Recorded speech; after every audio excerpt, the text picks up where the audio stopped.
পূজ্য ভগবান মহাবীর তথাগত ভগবান বুদ্ধ বিজ্ঞ হওয়া সত্ত্বেও লোকভাষাতে গীতারই সংবাদবাহক। আত্মা সত্য এবং পূর্ণ সংযম দ্বারা আত্মস্থিতি লাভ করা যায়, এই নির্ণয় গীতা শাস্ত্রেরই। বুদ্ধ ওই তত্ত্বকেই সর্বজ্ঞ এবং অবিনাশী পদ বলে গীতার নির্ণয়টিকেই স্বীকার করেছেন। শুধু তাই নয়, বিশ্ববাঙ্ময়ে ধর্মের নামে সার সর্বস্ব বলে যা কিছু আছে, যেমন একমাত্র ঈশ্বর, প্রার্থনা, পশ্চাতাপ, তপস্যা, এ সমস্তই গীতা শাস্ত্রের উপদেশ। সেই উপদেশ স্বামী শ্রী অর্গড়ানন্দজির শ্রীমুখ নিঃসৃত যথার্থ গীতা, মানুষের মুক্তির দিব্য বার্তা।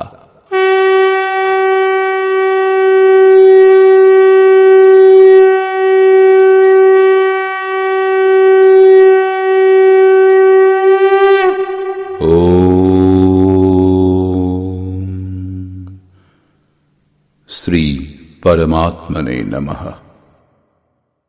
যথার্থ গীতা, শ্রীমদ্ ভগবদ গীতা, অথ চতুর্থ অধ্যায়। তৃতীয় অধ্যায়ে যোগেশ্বর শ্রীকৃষ্ণ আশ্বাস দিয়েছিলেন যে দোষ দৃষ্টি মুক্ত হয়ে যিনি শ্রদ্ধাপূর্বক আমার মতানুযায়ী চলবেন, তিনি সকল কর্মবন্ধন থেকে সম্পূর্ণরূপে মুক্ত হয়ে যাবেন। যোগী অর্থাৎ জ্ঞানযোগ এবং কর্মযোগ আমাদের কর্মবন্ধন থেকে মুক্তি দিতে পারে। এই যোগেই যুদ্ধ সঞ্চার নিহিত। বর্তমান অধ্যায়ে তিনি বলেছেন এই যোগের প্রণেতাকে, কিভাবে এর ক্রমিক বিকাশ হয়। শ্রী ভগবান উবাচ,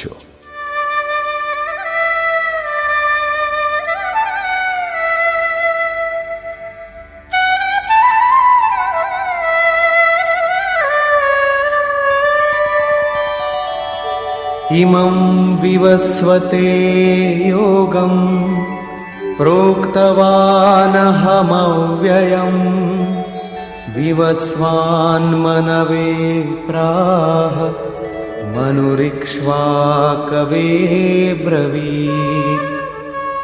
অর্জুন, আমি এই অবিনাশী যোগকল্পের আরম্ভে বিবস্বান অর্থাৎ সূর্যকে বলেছিলাম। বিবস্বান মনুকে এবং মনু ইক্ষ্বাকুকে বলেছিলেন। কে বলেছিলেন? আমি। শ্রীকৃষ্ণ কে ছিলেন? একজন যোগী। তত্ত্বস্থিত মহাপুরুষই এই অবিনাশী যোগকল্পের আরম্ভে অর্থাৎ ভজনের আরম্ভে বিবস্বান অর্থাৎ যে নিশ্চেষ্ট, এরূপ প্রাণীর প্রতি বলেন, শ্বাসে সঞ্চার করে দেন। এই স্থানে সূর্য প্রতীক স্বরূপ, কারণ শ্বাসেই ওই পরম প্রকাশ স্বরূপ বিদ্যমান এবং ওই রূপেই তার প্রকাশ উপলব্ধি করা বিধেয়। বাস্তবিক প্রকাশদাতা অর্থাৎ সূর্য সেই স্থানেই আছেন। এই যোগ অবিনাশী। শ্রীকৃষ্ণ বলেছিলেন এর আরম্ভের নাশ নেই। এই যোগ একবার আরম্ভ করে দিলে পূর্ণত্ব প্রদান করেই শান্ত হয়। দেহের কল্প ঔষধির দ্বারা হয়, কিন্তু ভজনের দ্বারা আত্মার কল্প হয়। ভজনের আরম্ভই আত্মকল্পের আদি। এই সাধন ভজনও মহাপুরুষের কৃপালাভ হলেই করা সম্ভব। মোহনিশায় অচেতন আদিব মানব, যাদের মধ্যে ভজনের সংস্কার নেই, যোগ বিষয়ে যারা কোনোদিন চিন্তা পর্যন্ত করেনি, এ ধরনের মানুষও মহাপুরুষের দর্শন মাত্র, তার বাণী শুনে কিছু সেবা সান্নিধ্য করলে যোগের সংস্কার তাদের মধ্যেও সঞ্চার হয়।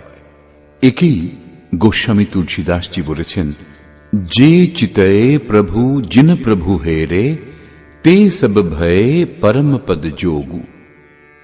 শ্রীকৃষ্ণ বলছেন এই যোগ আমি আরম্ভে সূর্যকে বলেছিলাম।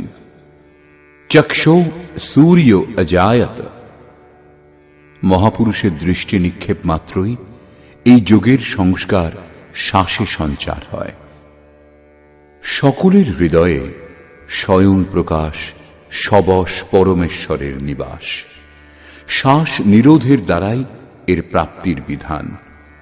শ্বাসে সংস্কারের সৃজনই হল সূর্যের প্রতি বলা। সময় হলে এই সংস্কারের স্ফুরণ মনে হয়। মনুর প্রতি এই হল সূর্যের বক্তব্য।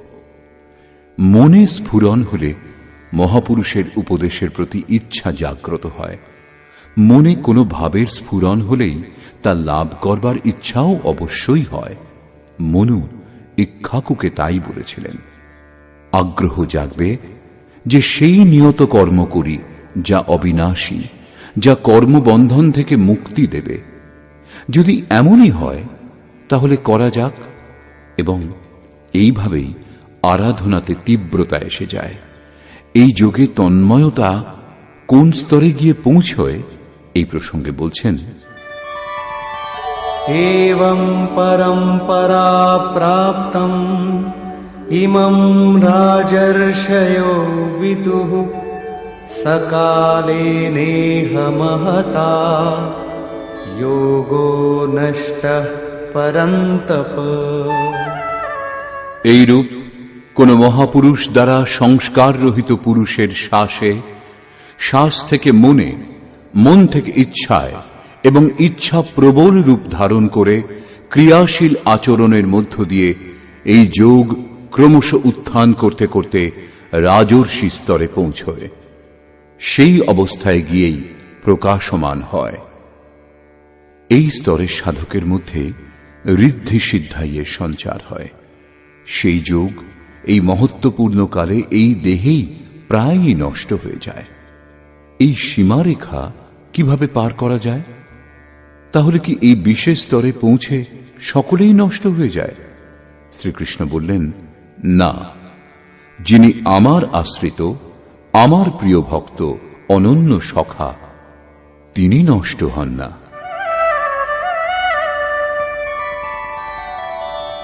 स एवायं मया तेद्य योगः प्रोक्तः पुरातनः भक्तोऽसि मे सखा चेति रहस्यं ह्येतदुत्तमम्। এই পুরাতন যোগ এখন আমি তোমাকে বললাম, কারণ তুমি আমার ভক্ত ও সখা, এবং এই যোগ উত্তম ও রহস্যপূর্ণ। অর্জুন ক্ষত্রিয় শ্রেণীর সাধক ছিলেন, রাজর্ষি স্তরের ছিলেন, যেখানে ঋদ্ধি সিদ্ধাইয়ের লোভে পড়ে সাধক নষ্ট হয়ে যায়। এই স্তরেও যোগ কল্যাণের মুদ্রাতেই থাকে, কিন্তু প্রায়ই সাধক এখানে এসে স্খলিত হয়ে যায়। এইরূপ অবিনাশী কিন্তু রহস্যময় যোগ সম্বন্ধে শ্রীকৃষ্ণ অর্জুনকে বললেন, কারণ অর্জুন নষ্ট হবার অবস্থায় ছিলেন। কেন বললেন? এই জন্য যে তুমি আমার ভক্ত, অনন্যভাবে আমার আশ্রিত, প্রিয় এবং সখা। অধ্যায়ের আরম্ভে ভগবান বলেছেন, এই অবিনাশী যোগ সম্বন্ধে কল্পের আরম্ভে আমি সূর্যকে বলেছিলাম। সূর্যের কাছ থেকে মনু এই গীতাই লাভ করেছিলেন। মনু একে নিজের স্মৃতিতে সুরক্ষিত রেখেছিলেন। মনুর কাছ থেকে এই স্মৃতি ইক্ষ্বাকু লাভ করেছিলেন, যা ক্রমশ রাজর্ষিগণ লাভ করেছিলেন। কিন্তু এই মহত্বপূর্ণ কালে যোগ বিলুপ্ত হয়ে গিয়েছিল। সেই পুরাতন স্মৃতিজ্ঞান সম্বন্ধে ভগবান অর্জুনকে বলেছিলেন। সারাংশ হল, মনু যে জ্ঞান লাভ করেছিলেন সেই জ্ঞানই হল এই গীতা শাস্ত্র। মনু বংশানুক্রমে যে জ্ঞান লাভ করেছিলেন তা এই গীতা শাস্ত্র। মনু বংশানুক্রমে এই গীতাই লাভ করেছিলেন। এর অতিরিক্ত আর কোন স্মৃতি তিনি ধারণ করতেন? গীতা জ্ঞান শ্রবণ করার পর অষ্টাদশ অধ্যায়ের শেষে অর্জুন বললেন, আমি স্মৃতি লাভ করেছি যেরূপ মনু লাভ করেছিলেন। অতএব এই শ্রীমদ্ ভগবদ্ গীতাই বিশুদ্ধ মনুস্মৃতি। যে পরমাত্মাকে লাভ করতে আমরা ইচ্ছুক, সেই সদ্গুরু পরমাত্মা যখন আত্মা থেকে অভিন্ন হয়ে নির্দেশ দেবেন, তখনই যথার্থ ভজন আরম্ভ হবে। এখানে প্রেরকের স্থানে পরমাত্মা এবং সদ্গুরু একে অন্যের পর্যায়ভুক্ত। যে স্তরে সাধক দাঁড়িয়ে, সেই স্তরে যখন প্রভু স্বয়ং নেমে আসেন, আদেশ নির্দেশ দিতে থাকেন, দিকভ্রান্ত হলে রক্ষা করেন, তখনই মন বশে হয়। মন বস হই তবহি জব প্রেরক প্রভু বরজে। ইষ্টদেব আত্মা থেকে রথী হয়ে অভিন্ন রূপে প্রেরক রূপে প্রেরণা প্রদান না করলে এই পথে ঠিক ঠিক প্রবেশ হয় না। সেই সাধক প্রত্যাশী অবশ্যই, কিন্তু তার কাছে সাধন ভজন কোথায়?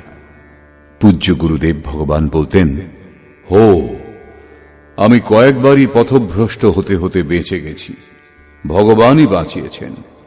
ভগবান এইভাবে বুঝিয়েছেন, এই বলেছেন। আমি জিজ্ঞাসা করেছিলাম, মহারাজজি, ভগবানও কথাবার্তা বলেন? বললেন, হ্যাঁ হ্যাঁ, ভগবানও এমনি কথা বলেন, যেমন আমি তুমি বলে থাকি। ঘন্টার পর ঘন্টা বার্তালাপ চলে, কিন্তু ক্রমভঙ্গ হয় না। আমি ম্রিয়মান হয়েছিলাম এবং সঙ্গে সঙ্গে আশ্চর্যও হয়ে পড়েছিলাম যে ভগবান কথা বলেন, এটা তো বড় নতুন কথা। কিছুক্ষণ পরে মহারাজজি বলেছিলেন, কেন মন খারাপ করছো, তোমার সঙ্গেও বলবেন। সত্য ছিল তার বক্তব্য, এবং এটাই সখ্য ভাব। সখার মতোই তিনি সমাধান করেন। তাহলেই এই দুরবস্থা থেকে সাধক উত্তীর্ণ হতে পারে। এ পর্যন্ত যোগেশ্বর শ্রীকৃষ্ণ মহাপুরুষ দ্বারা যোগের আরম্ভ, যোগপথে বাধা এবং তা থেকে উত্তীর্ণ হবার পথ সম্বন্ধে বললেন। এই প্রসঙ্গে অর্জুন প্রশ্ন করলেন, অর্জুন উবাচ।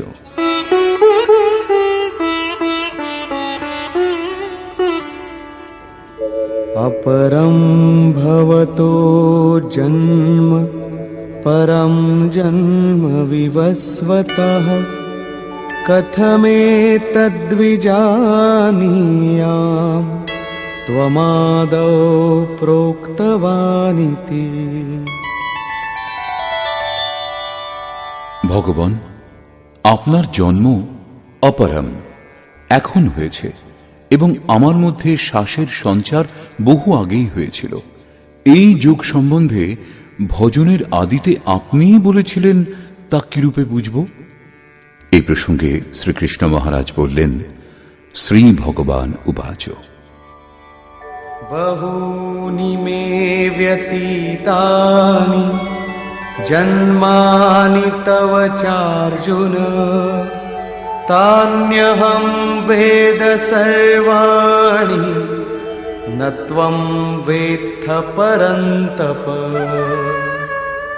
অর্জুন, আমার এবং তোমার বহু জন্ম এর পূর্বেও হয়েছে। হে পরন্তপ, আমি সেই সকল জানি, কিন্তু তুমি তা জানো না। সাধক জানে না, স্বরূপস্থ মহাপুরুষ জানেন। যিনি অব্যক্ত রূপে স্থিত, তিনি জানেন। তাহলে কি আপনিও আর সকলের মতো জন্মগ্রহণ করেন? শ্রীকৃষ্ণ বললেন, না, স্বরূপ লাভ এবং দেহ লাভ এক নয়। আমার জন্ম এই চোখে দেখা সম্ভব নয়। আমি অজন্মা, অব্যক্ত, শাশ্বত হয়েও এখন দেহের আধারযুক্ত। अवधू जीवत में कर आशा मुए मुक्ति गुरु कहे स्वार्थी झूठा दे विश्वासा।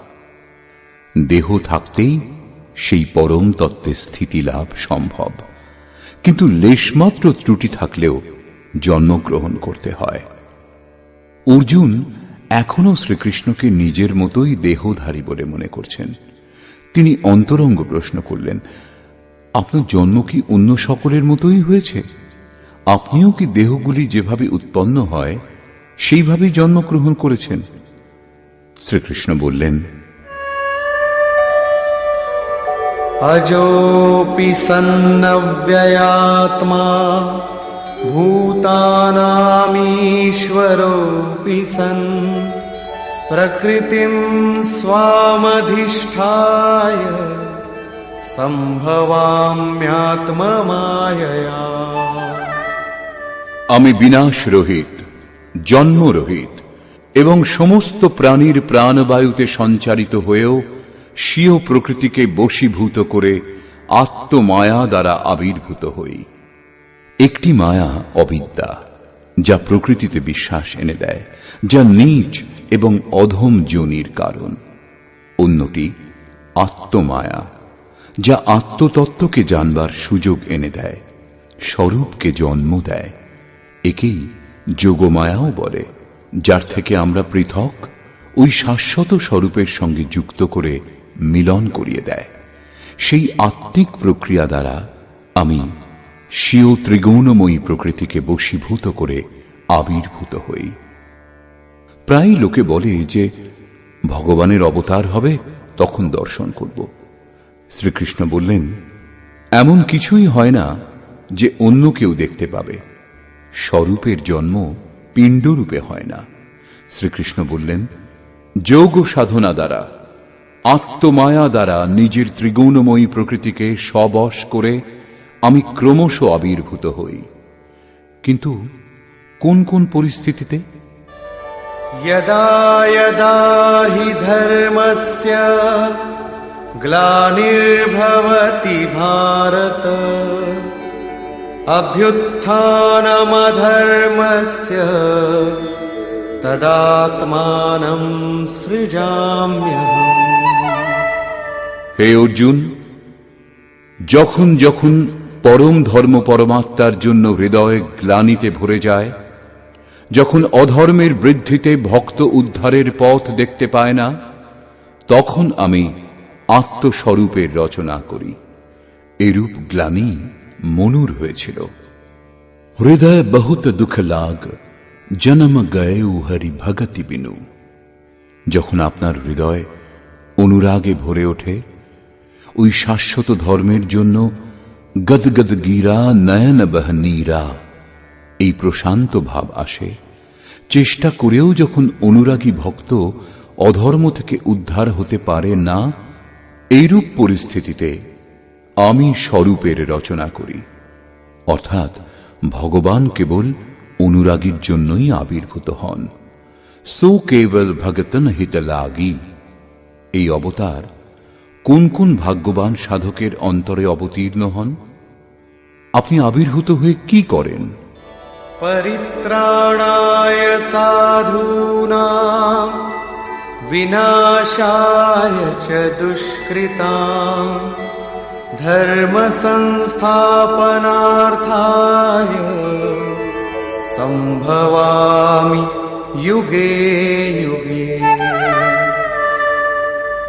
অর্জুন, সাধূনাম পরিত্রাণায়, একমাত্র পরমাত্মাই প্রধান সাধনযোগ্য, যাকে লাভ করবার পর সাধনার আর প্রয়োজন থাকে না। সেই সাধনীয় লাভে সাহায্য করে যে বিবেক, বৈরাগ্য, সম, দম ইত্যাদি দৈবী সম্পদগুলি, সেগুলি নির্বিঘ্নে প্রবাহিত করবার জন্য, এবং দুষ্কৃতাম, যাদের মাধ্যমে দোষযুক্ত কার্যগুলি সম্পাদিত হয়, সেই কাম, ক্রোধ, রাগ, দেশাদি বিজাতীয় প্রবৃত্তিসমূহ সমূলে নষ্ট করতে এবং ধর্মকে উত্তম রূপে স্থাপন করতে আমি যুগে যুগে আবির্ভূত হই। যুগের তাৎপর্য এখানে সত্য, ত্রেতা, দাপর যুগ নয়। যুগধর্মের উত্থান পতন মানুষের স্বভাবের ওপর নির্ভর করে। যুগধর্ম চিরকাল ধরে আছে। রামচরিত মানুষে সংকেত দেওয়া হয়েছে, নিত युग धर्म हो ही सब केरे হৃদয় রাম মায়া কে প্রেরে। যুগধর্মের ধারণা সকলের হৃদয়ে সব সময় থাকে। যুগধর্ম অবিদ্যা থেকে নয়, পরন্তু বিদ্যা থেকে উৎপন্ন হয়। রামমায়ার প্রেরণা থেকেই এটা হয়। রামমায়াকেই প্রস্তুত শ্লোকে আত্মমায়া বলা হয়েছে। হৃদয়ে রামের স্থিতি প্রদানকারী সেই বিদ্যা রাম দ্বারাই প্রেরিত। তাহলে এখন কি করে জানা যাবে যে কখন কোন যুগ কাজ করছে? এবং তা শুদ্ধ সত্ত্ব সমতা বিজ্ঞানা কৃত প্রভাব প্রসন্ন মন জানা। যখন হৃদয়ে শুদ্ধ সত্যগুণ কার্যরত হয় তখন রাজস এবং তামস দুটি গুণই শান্ত হয়ে যায়, বৈষম্য শেষ হয়ে যায়। যিনি দেশ শূন্য বিজ্ঞানময় হন, অর্থাৎ ইষ্ট নির্দেশ গ্রহণ এবং তার উপর দৃঢ় থাকবার ক্ষমতা অর্জন করে নেন, মনে প্রসন্নতার সঞ্চার হয়, এরূপ যোগ্যতা লাভ হলে তিনি সত্য যুগে প্রবেশ করেন। এইভাবেই অন্য দুটি যুগেরও বর্ণনা করা হয়েছে। तामस बहुत रजो गुण थोरा कलि प्रभाव विरोध चहुओरा। তামসিক গুণ পরিপূর্ণ, কিছু রজগুণ মিশ্রিত, চারিদিকে শত্রুভাব এবং বিরোধ দৃষ্টিগোচর হয়। এরূপ অবস্থাযুক্ত ব্যক্তির হৃদয় কলিযুগীয় জানতে হবে। যখন তমগুণ সক্রিয় হয় তখন মানুষের মধ্যে আলস্য, নিদ্রা এবং প্রমাদের বাহুল্য দেখা যায়।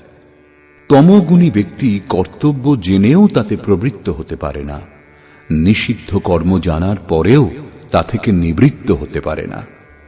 এইভাবে যুগধর্মের উত্থান পতন মানুষের আন্তরিক যোগ্যতার উপর নির্ভর করে। কোন মহাপুরুষ এই যোগ্যতাগুলিকেই 4টি যুগ বলেছেন। কেউ এই 4 যুগকেই 4 বর্ণ বলে থাকেন।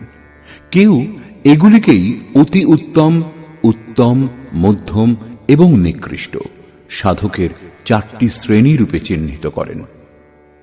প্রত্যেক যুগে ইষ্ট সহায়ক রূপে সঙ্গে থাকেন। হ্যাঁ, উচ্চ শ্রেণীতে অনুকূল সাহায্য বেশি পাওয়া যায় এবং নিম্ন যুগে সহযোগ ক্ষীণ প্রতীত হয়। শ্রীকৃষ্ণ সংক্ষেপে বললেন, সাধ্য বস্তু প্রদান করে বিবেক, বৈরাগ্য ইত্যাদিকে নির্বিঘ্নে প্রবাহিত করবার জন্য এবং দূষণের হেতু কাম, ক্রোধ, রাগ, দেশ ইত্যাদিকে সম্পূর্ণরূপে বিনাশ করবার জন্য এবং পরম ধর্ম পরমাত্মাতে বিবেক বুদ্ধি অচল রাখবার জন্য আমি যুগে যুগে অর্থাৎ প্রত্যেক পরিস্থিতিতে প্রত্যেক শ্রেণীতে আবির্ভূত হই। কিন্তু হৃদয়ে গ্লানি উৎপন্ন হওয়া আবশ্যক। যতক্ষণ ইষ্ট সম্মতি না দেন ততক্ষণ আপনি বুঝতেই পারবেন না যে কোন কোন বিকার শান্ত হয়েছে এবং কোন কোন বিকার শান্ত হওয়া এখনো বাকি। প্রত্যেক শ্রেণীর যোগ্যতার সঙ্গে ইষ্ট থাকেন।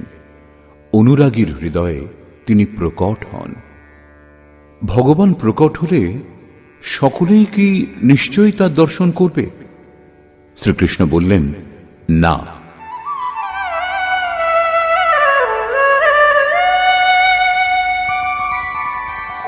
जन्म कर्म च मे दिव्यम् एवं यो वेत्ति तत्त्वतः त्यक्त्वा देहं पुनर्जन्म नैति मामेति सोऽर्जुन। অর্জুন, আমার ওই জন্ম অর্থাৎ গ্লানির সঙ্গে সঙ্গে স্বরূপের রচনা এবং আমার কর্ম অর্থাৎ দুষ্কর্মগুলির কারণ যেগুলি, সেই কারণগুলির নাশ, যে ক্ষমতাগুলির মাধ্যমে সাধ্য বস্তু লাভ হয় সেগুলির নির্দোষ সঞ্চার, ধর্মের স্থিরতা, এই কর্ম এবং জন্ম দিব্য অর্থাৎ অলৌকিক, লৌকিক নয়। এই চর্মচক্ষুর দ্বারা তা দেখা সম্ভব নয়। মন বুদ্ধি দিয়ে অনুমান করা দুরূহ। এত গূঢ় যখন, তখন তাকে দর্শন করেন কারা? কেবল ইয়ো বেত্তি তত্ত্বতঃ অর্থাৎ একমাত্র তত্ত্বদর্শীগণ আমার এই জন্ম এবং কর্ম দেখতে সক্ষম হন। আমাকে সাক্ষাৎ করে তারা পুনর্জন্ম প্রাপ্ত হন না, কারণ আমাকে লাভ করেন। যখন তত্ত্বদর্শী ভগবানের জন্ম এবং কার্য বুঝতে পারেন, তখন লক্ষ লক্ষ মানুষ অবতার পুরুষ দেখবার জন্য কেন ভিড় করে? আপনারা কি তত্ত্বদর্শী?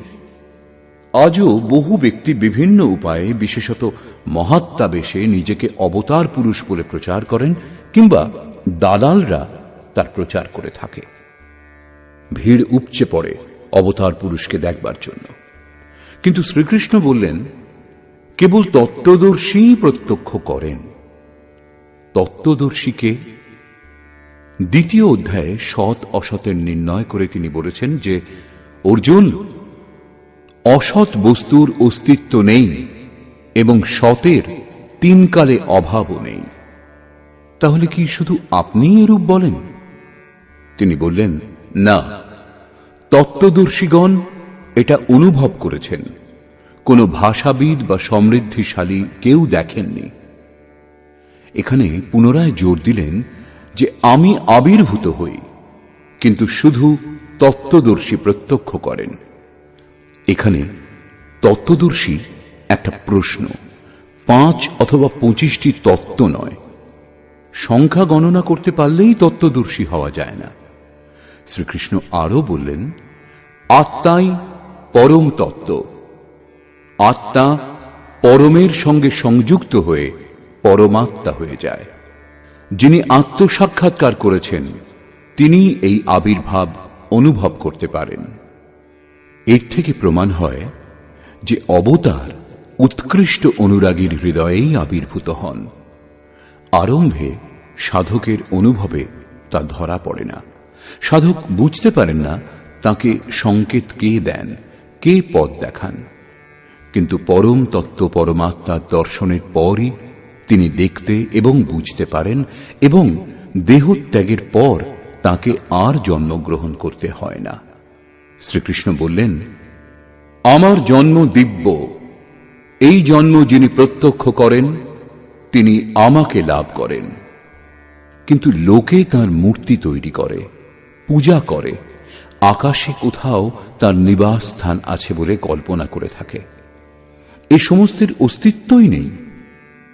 সেই মহাপুরুষগণের বলবার অর্থ এই যে, যদি আপনি নির্ধারিত কর্ম করেন তাহলে বুঝতে পারবেন যে আপনিও দিব্য। আপনি যে স্থিতি অবস্থা লাভ করবেন, আমি সেই অবস্থা লাভ করেছি। আপনি যার সম্ভাবনা করেন তা আমি, এবং আপনার ভবিষ্যৎও আমি। যখন আপনি পূর্ণতা লাভ করবেন তখন আপনিও সেই অবস্থা লাভ করবেন যে অবস্থা প্রাপ্ত শ্রীকৃষ্ণ। তাই শ্রীকৃষ্ণের স্বরূপ আপনারও হতে পারে। অবতার বাইরে প্রকট হন না। হ্যাঁ, হৃদয় অনুরাগে পূর্ণ হলে আপনার অন্তরেও অবতারের আবির্ভাব সম্ভব। আপনার অন্তরে সেই অনুভূতি সম্ভব। তিনি আপনাকে প্রোৎসাহিত করলেন যে বহু ব্যক্তি আমার মতানুসারে চলে আমার স্বরূপ লাভ করেছেন। वीतराग भय क्रोधा मन्मया मामुपाश्रिताः बहवो ज्ञान तपसा पूता मद्भावमागता।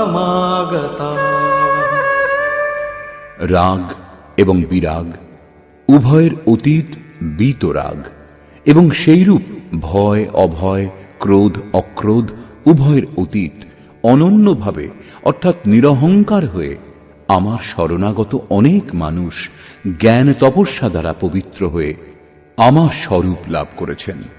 তবে কি আগে এরূপ বিধান ছিল না, এখন হয়েছে? না, তা নয়। এই বিধান সর্বদা ছিল।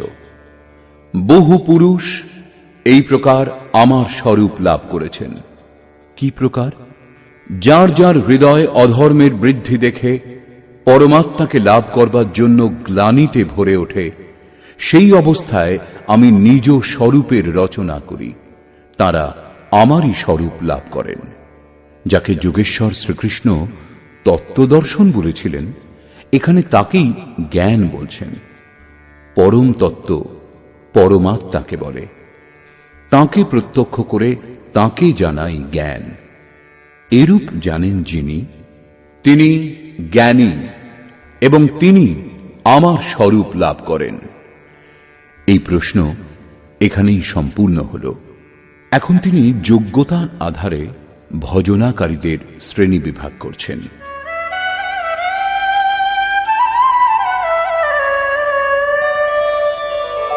ये यथा मां प्रपद्यन्ते तांस्तथैव भजाम्यहम् मम वर्त्मानुवर्तन्ते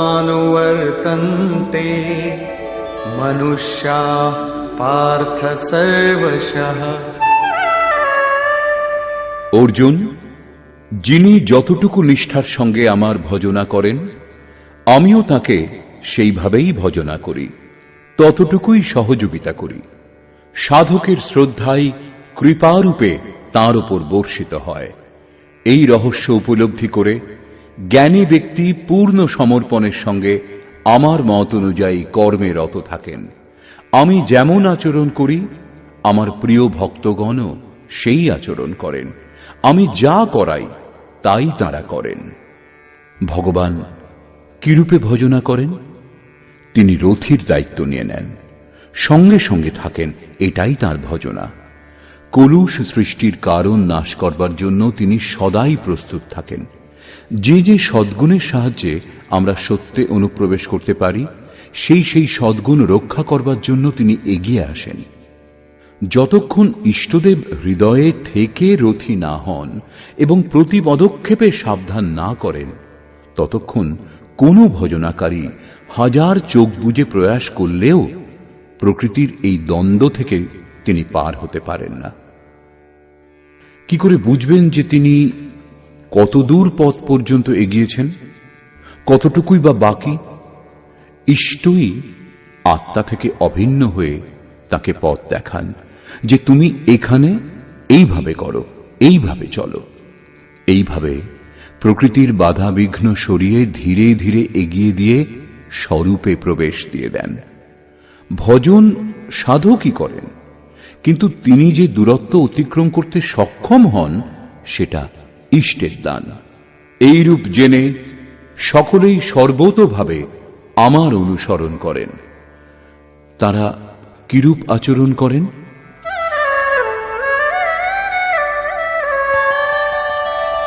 काङ्क्षन्तः कर्मणां सिद्धिं यजन्त इह देवताः क्षिप्रं हि मानुषे लोके सिद्धिर्भवति कर्मजा।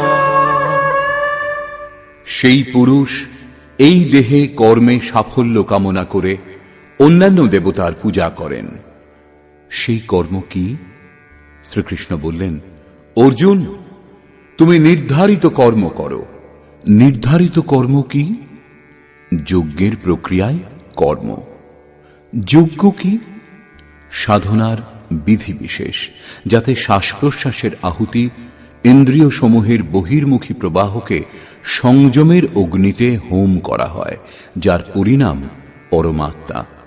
কর্মের শুদ্ধ অর্থ হল আরাধনা, যার স্বরূপ বর্তমান অধ্যায়ে পরে স্পষ্ট হবে। এই আরাধনার পরিণাম কি? সংসিদ্ধিম, পরম সিদ্ধি, পরমাত্মা। ইয়ান্তি ব্রহ্ম সনাতনম, শাশ্বত ব্রহ্মে প্রবেশ, পরম নৈষ্কর্মের স্থিতি।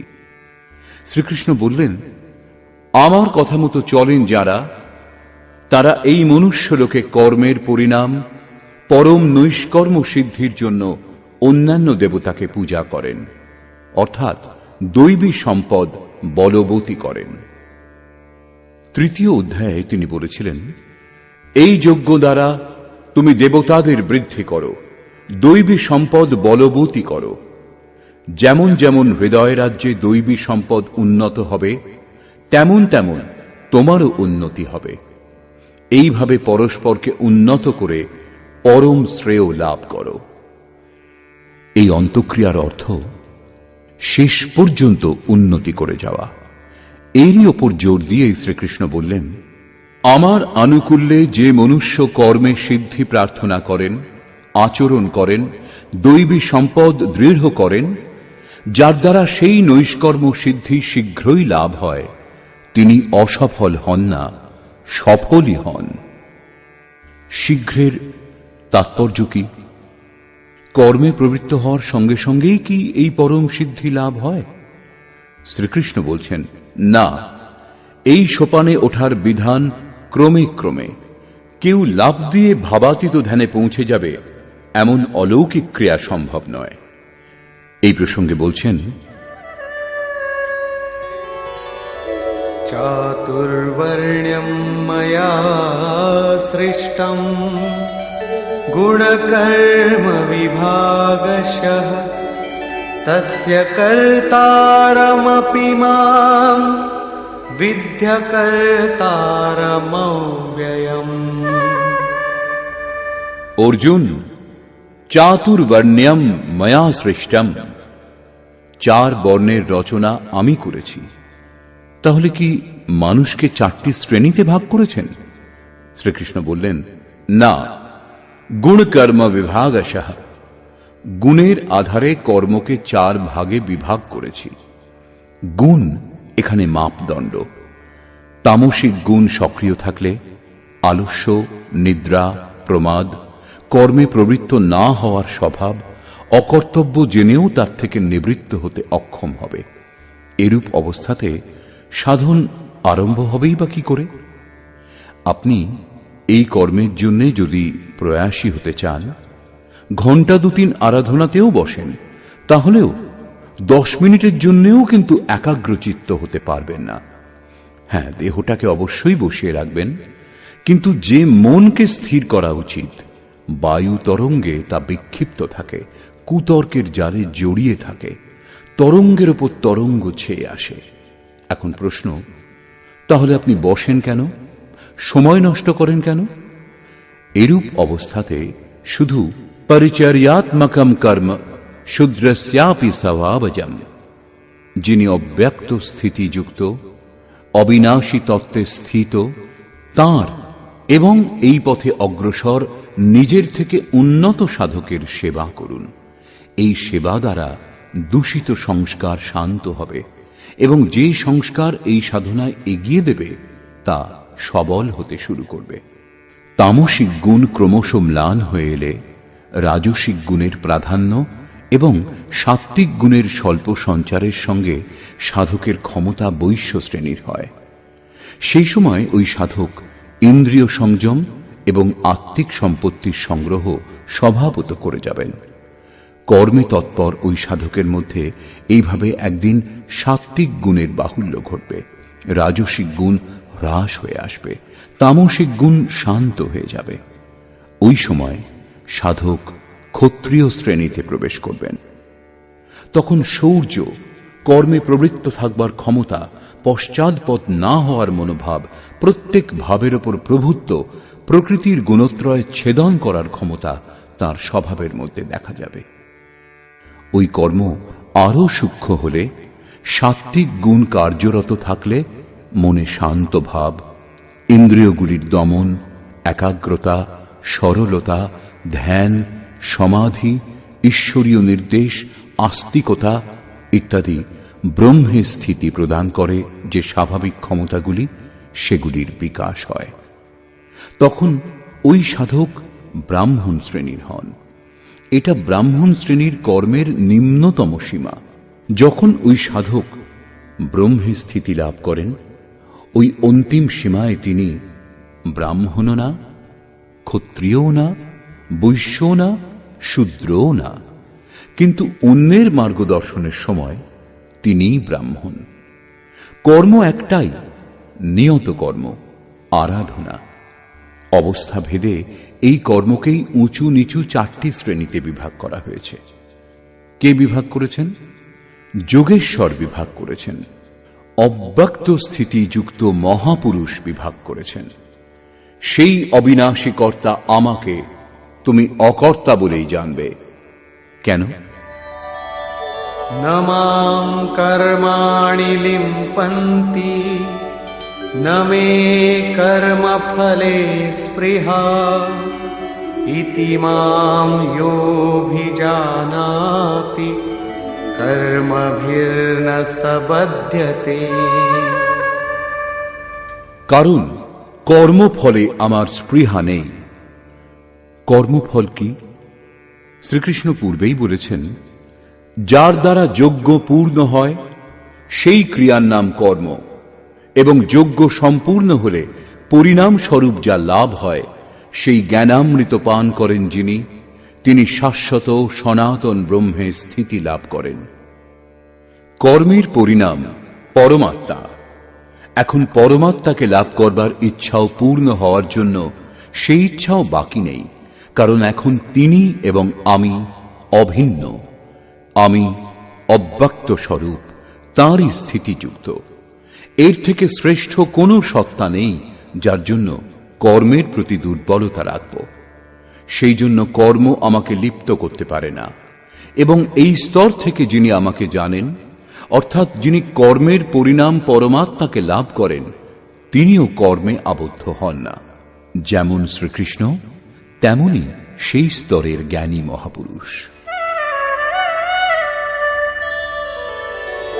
एवं ज्ञात्वा कृतं कर्म पूर्वैरपि मुमुक्षुभिः कुरु कर्मैव तस्मात् त्वं पूर्वैः पूर्वतरं कृतम्। অর্জুন, প্রাচীন মুমুক্ষুগণ এই প্রকার জেনেই কর্ম করেছেন। কি জেনে? যখন কর্মের পরিণাম পরমাত্মা পৃথক থাকেন না, কর্মের পরিণাম পরমাত্মার স্পৃহা সমাপ্ত হলে ওই পুরুষ কর্ম দ্বারা আবদ্ধ হন না।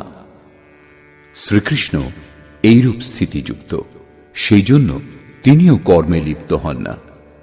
সেই স্তর সম্বন্ধে জ্ঞাত হলে আমরাও কর্ম দ্বারা আবদ্ধ হব না। যেরূপ শ্রীকৃষ্ণ, এই সমস্ত স্তরের জ্ঞাতারও সেই একই রূপ, তিনিও কর্মবন্ধন থেকে মুক্ত হবেন। শ্রীকৃষ্ণ ভগবান, মহাত্মা, অব্যক্ত, যোগেশ্বর, মহাযোগেশ্বর যাই হন না কেন, সে স্বরূপ সকলের জন্য। এই অনুভব করেই পূর্ব মুমুক্ষু পুরুষগণ, মুখ্য ইচ্ছুক পুরুষগণ কর্ম আরম্ভ করেছিলেন। সেই জন্য অর্জুন, তুমিও এই কর্ম করো যা পূর্বপুরুষগণ সর্বদা করে এসেছেন। এটাই কল্যাণের একমাত্র পথ। এ পর্যন্ত যোগেশ্বর শ্রীকৃষ্ণ কর্ম করবার উপর জোর দিয়েছেন, কিন্তু স্পষ্ট বলেননি যে কর্ম কি। দ্বিতীয় অধ্যায়ে তিনি কর্মের নামমাত্র নিয়েছেন এবং বলেছেন, এখন একেই তুমি নিষ্কাম কর্ম মনে করো এবং এই বিষয়ে শোনো। এর বিশেষত্বের বর্ণনা করেছেন। বলেছেন, এই কর্ম আমাদের জন্ম মৃত্যুর মহাভীতি থেকে রক্ষা করে। কর্ম করবার সময় সাবধান হতে বলেছেন, কিন্তু বলছেন না কর্ম কি। তৃতীয় অধ্যায় বলেছেন, জ্ঞানমার্গ ভালো লাগুক অথবা নিষ্কাম কর্মযোগ, উভয় মার্গেই কর্ম করতেই হবে। কর্ম ত্যাগ করলেই কেউ জ্ঞানী হয় না, এবং কর্ম আরম্ভ না করে নিষ্কর্মীও হওয়া যায় না। হঠকারিতাবশত যে করে না সে দাম্ভিক। সেই জন্য মন থেকে ইন্দ্রিয়গুলিকে সংযত করে কর্ম করো। কোন কর্ম? বললেন, নিয়ত কর্ম করো। নিয়ত কর্ম কি? যজ্ঞের প্রক্রিয়ায় নির্ধারিত কর্ম। এ এক নতুন জিজ্ঞাসা। যজ্ঞ কি?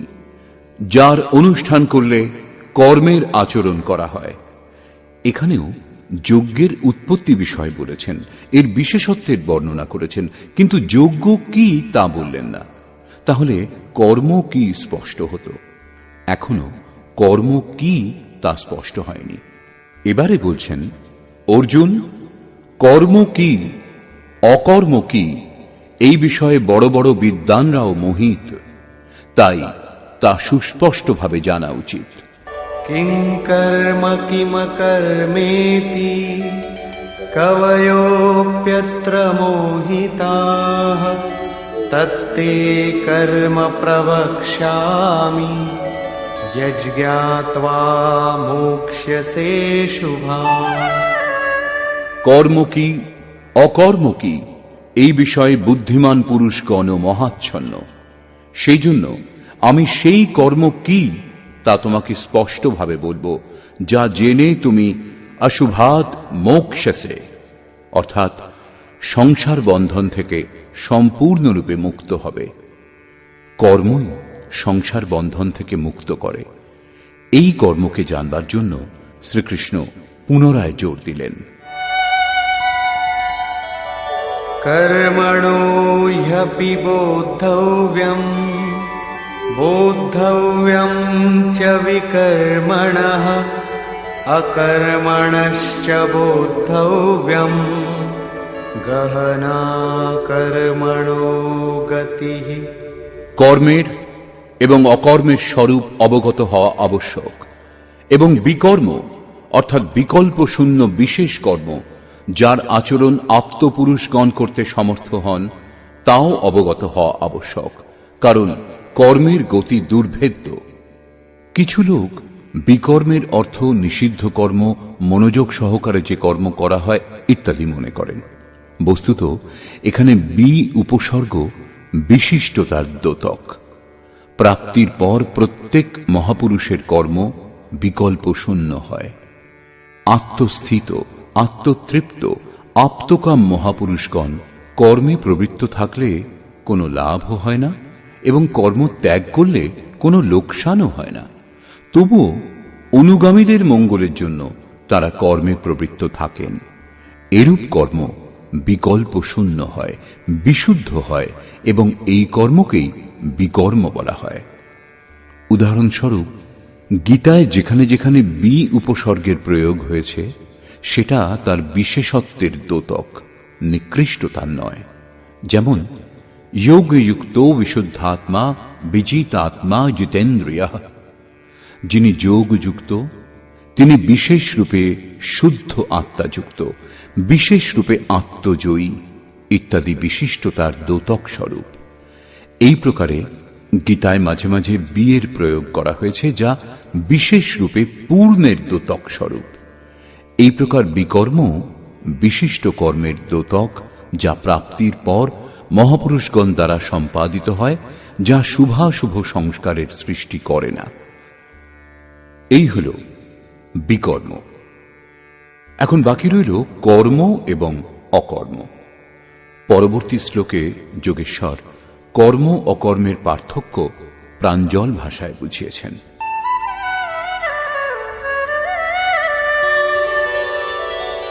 कर्मण्यकर्म यः पश्येत् अकर्मणि च कर्म यः स बुद्धिमान् मनुष्येषु स युक्तः कृत्स्नकर्मकृत्।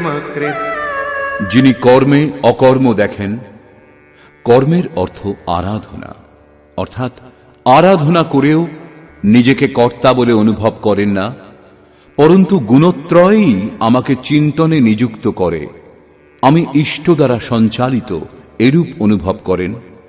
এবং যখন এই প্রকার অকর্ম দেখার ক্ষমতা এসে যায় এবং নিরন্তর কর্ম হতে থাকে, তখনই বুঝতে হবে যে ঠিক পথে কর্ম হচ্ছে। তিনি বুদ্ধিমান, মানুষের মধ্যে তিনি যোগী, যোগযুক্ত বুদ্ধি সম্পন্ন এবং সম্পূর্ণ কর্মের কর্তা। তাঁর কর্মে লেশমাত্র ত্রুটি থাকে না। অতএব এই আরাধনাই কর্ম। সেই কর্ম করুন এবং করবার সময় অকর্তা ভাব নিয়ে করুন, যে আমি তো যন্ত্রমাত্র, করাচ্ছেন ইষ্ট, এবং আমি গুণজাত অবস্থা অনুসারে চেষ্টা করে যাচ্ছি মাত্র। যখন অকর্ম দেখবার ক্ষমতা আসে, তখন নিরন্তর কর্ম হতে থাকে। তখনই পরম কল্যাণের স্থিতি প্রদানকারী কর্ম করা সম্ভব। পূজ্য মহারাজজি বলতেন, যতক্ষণ ইষ্ট রথী না হন, আদেশ নির্দেশ না দেন, ততক্ষণ সাধনার ঠিক ঠিক আরম্ভ হয় না। এর পূর্বে যা কিছু করা হয় তা কর্মে প্রবেশের প্রয়াস ছাড়া আর কিছুই নয়। লাঙলের সব ভার গরুর কাঁধের ওপরেই থাকে, তবুও ক্ষেতের চাষ চাষির কৃতিত্ব। এইরূপ সাধনের সব ভার সাধকের ওপরেই থাকে। কিন্তু বাস্তবিক সাধক ইষ্ট, যিনি সঙ্গে থেকে পথ প্রদর্শন করেন। ইষ্টের ইঙ্গিত ব্যতীত আপনি বুঝতেই পারবেন না আপনি কত দূর এগিয়েছেন, প্রকৃতিতে ভ্রান্ত নাকি পরমাত্মার দিকে এগিয়ে যাচ্ছেন। এই প্রকার ইষ্টের নির্দেশে যে সাধক এই আত্মিক পথে অগ্রসর হন, নিজেকে অকর্তা ভেবে নিরন্তর কর্ম করেন, তিনিই বুদ্ধিমান, তিনিই যথার্থ জ্ঞানী, তিনি যোগী। প্রশ্ন স্বাভাবিক যে কর্ম কি সর্বদাই করতে হবে, নাকি তা কখনো সম্পূর্ণও হবে? শ্রীকৃষ্ণের মত অনুসারে যা কিছু করা হয় তা কর্ম নয়, পূর্ব নির্ধারিত ক্রিয়াই কর্ম। নিয়তম কুরু কর্ম ত্বম। অর্জুন, তুমি নির্ধারিত কর্ম করো। নির্ধারিত কর্ম কি? বললেন, যজ্ঞার্থাৎ কর্মণো অন্যত্র লোকোয়ম কর্মবন্ধনঃ। যজ্ঞকে কার্যরূপ দেওয়াই কর্ম। তাহলে এছাড়া যা কিছু করা হয় সে সমস্ত কি কর্ম নয়? শ্রীকৃষ্ণ বললেন, অন্যত্র লোকোয়ম কর্মবন্ধনঃ। এই যজ্ঞকে কার্যরূপ দেওয়া ছাড়া যা কিছু করা হয় তা এই লোকেরই বন্ধন, কর্ম নয়। তদর্থম কর্ম। অর্জুন, যজ্ঞ সম্পূর্ণ করবার জন্য উত্তম রূপে আচরণ করো। এবং যজ্ঞের স্বরূপ বললেন, যা হল শুদ্ধ রূপে আরাধনার এক বিধি বিশেষ, যা আরাধ্য দেব পর্যন্ত পৌঁছিয়ে তাতেই বিলীন করে দেয়।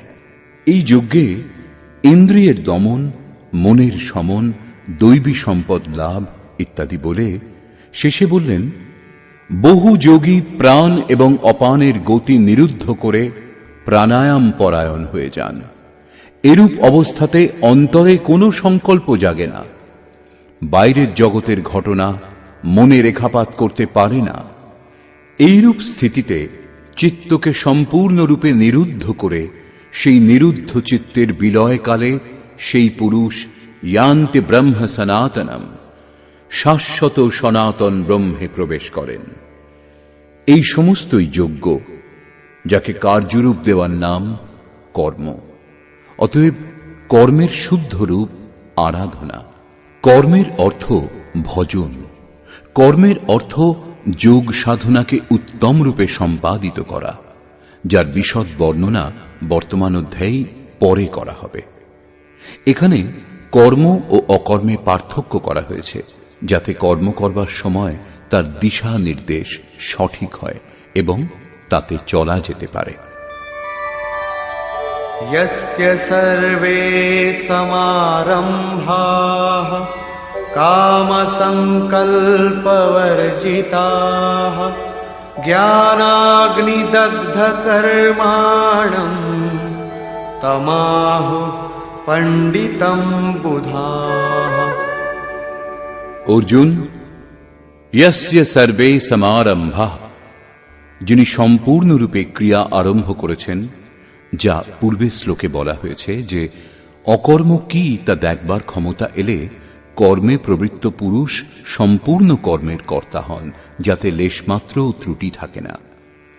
কাম সংকল্প বর্জিতাঃ, ক্রমশ উত্থান হতে হতে যখন এতটা সূক্ষ্ম হয় যে বাসনা এবং মনের সংকল্প বিকল্পের ঊর্ধ্বে উঠে যায়, অর্থাৎ কামনা এবং সংকল্পের নিরুদ্ধ হওয়াই মনের জয়ী অবস্থা।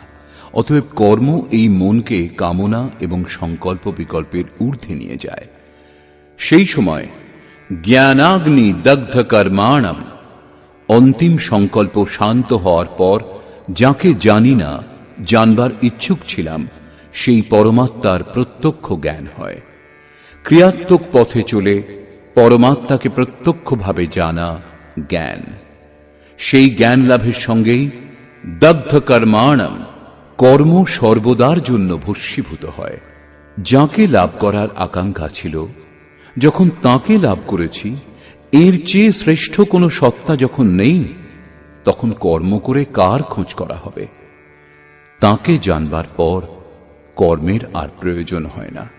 এইরূপ স্থিতি যাদের, তাঁদেরই বোধস্বরূপ মহাপুরুষগণ পণ্ডিত বলেছেন, তাঁদের জ্ঞান পূর্ণ। এইরূপ স্থিতিযুক্ত মহাপুরুষ কি করেন, কিভাবে অবস্থান করেন, তার অবস্থিতির উপর আলোকপাত করলেন। त्यक्त्वा कर्मफलासङ्गं नित्यतृप्तो निराश्रयः कर्मण्यभिप्रवृत्तोऽपि नैव किञ्चित् करोति सः। অর্জুন, সেই পুরুষ সাংসারিক আশ্রয় থেকে মুক্ত, নিত্য বস্তু পরমাত্মাতেই তৃপ্ত, কর্মের ফল পরমাত্মার আসক্তিও ত্যাগ করে, কারণ এখন পরমাত্মা অভিন্ন, অর্থাৎ উত্তম রূপে কর্মে প্রবৃত্ত থেকেও কিছুই করেন না। निराशीर्यत चित्तात्मा त्यक्त सर्व परिग्रहः शारीरं केवलं कर्म कुर्वन्नाप्नोति किल्बिषम्। যিনি দেহ এবং অন্তঃকরণ জয় করেছেন, সকল ভোগ সামগ্রী ত্যাগ করেছেন, এরূপ আশামুক্ত পুরুষের দেহ কর্ম করছে দেখা যায় মাত্র, বস্তুত তিনি কিছুই করেন না, এই জন্য তার পাপ হয় না। তিনি পূর্ণত্ব লাভ করেছেন, সেই জন্য তাকে গমনাগমন করতে হয় না।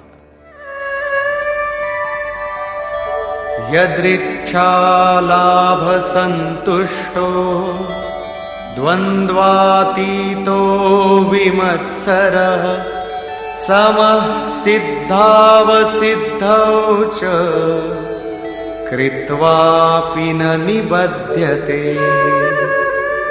বিনা চেষ্টাতে যা কিছু লাভ হয় তাতেই সন্তুষ্ট, সুখ দুঃখ রাগ দেশ এবং হর্ষ শোকাদি দ্বন্দ্বগুলির অতীত, বিমৎসরঃ ঈর্ষামুক্ত এবং সিদ্ধি ও অসিদ্ধিতে সমত্ব ভাবযুক্ত পুরুষ কর্ম করলেও সেই কর্মে আবদ্ধ হন না। সিদ্ধি অর্থাৎ যাকে লাভ করবার ছিল তিনি যখন অভিন্ন এবং আর কখনো পৃথকও হবেন না, সেজন্য অসিদ্ধিরও ভয় নেই। এই প্রকার সিদ্ধি ও অসিদ্ধিতে সমভাবযুক্ত পুরুষ কর্ম করেও আবদ্ধ হন না। তিনি কোন কর্ম করেন? সেই নিয়ত কর্ম, যজ্ঞের প্রক্রিয়া। পুনরায় একেই বলছেন,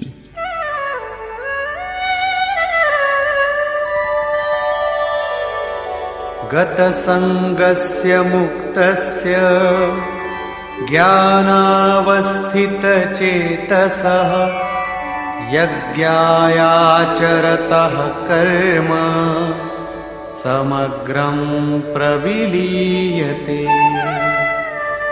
অর্জুন, যজ্ঞায়াচরতঃ কর্ম, যজ্ঞের আচরণই কর্ম এবং সাক্ষাৎকারকেই জ্ঞান বলে। এই যজ্ঞের আচরণ করে সাক্ষাৎকারের পরে জ্ঞানে স্থিত, সঙ্গদোষ এবং আসক্তি মুক্ত মুক্ত পুরুষের সমস্ত কর্ম উত্তম রূপে বিলীন হয়।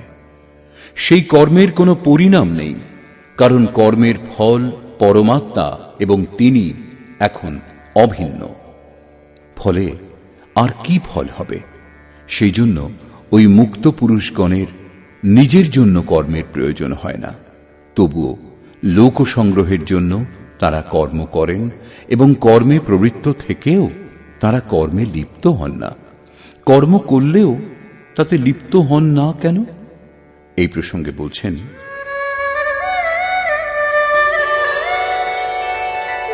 ब्रह्मार्पणं ब्रह्महविः ब्रह्माग्नौ ब्रह्मणाहुतम् ब्रह्मैव तेन गन्तव्यम् ब्रह्मकर्म समाधिना। এইরূপ মুক্ত পুরুষের সমর্পণ ব্রহ্ম, হবি ব্রহ্ম, অগ্নিও ব্রহ্মই, অর্থাৎ ব্রহ্মরূপ অগ্নিতে ব্রহ্মরূপ কর্তা দ্বারা যা আহুতি দেওয়া হয় তাই ব্রহ্ম। ব্রহ্ম কর্ম সমাধিনা, যার কর্ম ব্রহ্মে স্পর্শ করে সমাধিস্থ, তাতে বিলীন হয়ে গেছে, এরূপ মহাপুরুষের জন্য লাভের যোগ্য ব্রহ্মই। তিনি কিছু করেন না, লোক সংগ্রহার্থ কর্মে প্রবৃত্ত থাকেন। এই সমস্তই প্রাপ্তিযুক্ত মহাপুরুষের লক্ষণ। কিন্তু কর্মে প্রবেশ করেছেন যে প্রারম্ভিক সাধক, তিনি কোন যজ্ঞ করেন? পূর্বের অধ্যায়ে শ্রীকৃষ্ণ বলেছিলেন, অর্জুন, কর্ম করো। কোন কর্ম? বললেন, নিয়তম কুরু কর্ম, নির্ধারিত কর্ম করো। নির্ধারিত কর্ম কোনটি? যজ্ঞার্থাৎ কর্মণো অন্যত্র লোকোয়ম কর্মবন্ধনঃ। অর্জুন, যজ্ঞের প্রক্রিয়াই কর্ম। এই যজ্ঞের অতিরিক্ত যা কিছু কার্য করা হয় তা এই লোকেরই বন্ধন, কর্ম নয়।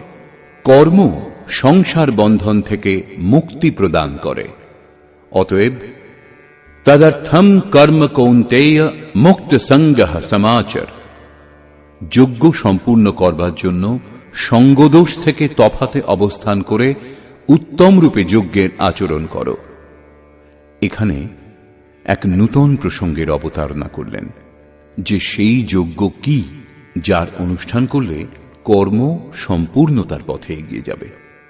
তিনি কর্মের বিশেষত্বের উপর জোর দিলেন, বললেন, যজ্ঞের উৎপত্তি হল কোত্থেকে, যজ্ঞ থেকে আমরা কি ফল লাভ করি।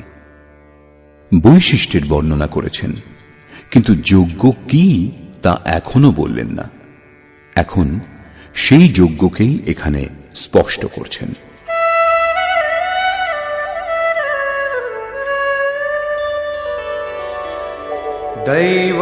दैवमेवापरे यज्ञम् योगिनः पर्युपासते ब्रह्माज्ञावपरे यज्ञम् यज्ञेनैवोपजुह्वति।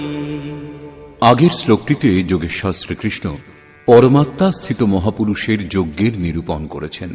কিন্তু অন্য যোগীগণ যারা এখনো সেই তত্ত্বে স্থিত হননি, ক্রিয়াতে প্রবেশ করবেন, তারা কোত্থেকে আরম্ভ করবেন?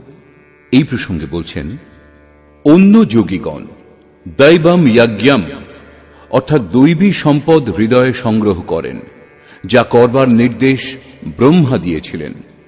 এই যজ্ঞ দ্বারা তোমরা দেবতাগণকে উন্নত করো।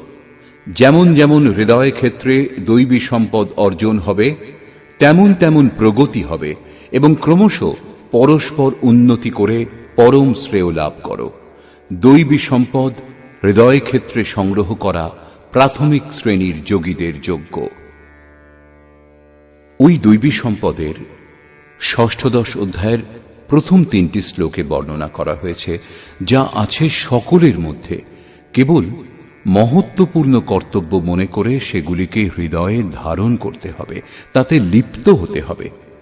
এগুলিকেই ইঙ্গিত করে যোগেশ্বর বলছেন, অর্জুন, তুমি শোক করো না, কারণ তোমার মধ্যে দৈবী সম্পদের সমাবেশ হয়েছে।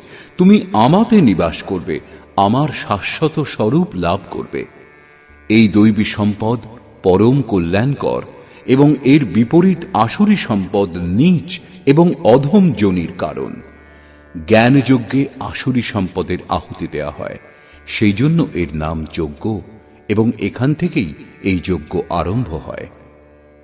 অন্য যোগীগণ ব্রহ্মাগ্নেয় পরব্রহ্ম পরমাত্মারূপ অগ্নিতে যজ্ঞ দ্বারাই যজ্ঞের অনুষ্ঠান করেন। শ্রীকৃষ্ণ আরও বলছেন, এই দেহে অধিযজ্ঞ আমি, যজ্ঞের অধিষ্ঠাতা অর্থাৎ যজ্ঞ যাতে বিলীন হয় সেই পুরুষ আমি। শ্রীকৃষ্ণ যোগী সদ্গুরু ছিলেন। এই প্রকার অন্য যোগীগণ ব্রহ্মরূপ অগ্নিতে যজ্ঞ অর্থাৎ যজ্ঞ স্বরূপ সদ্গুরুকে উদ্দেশ্য করে যজ্ঞের অনুষ্ঠান করেন। সারাংশত সদ্গুরুর স্বরূপের ধ্যান করেন।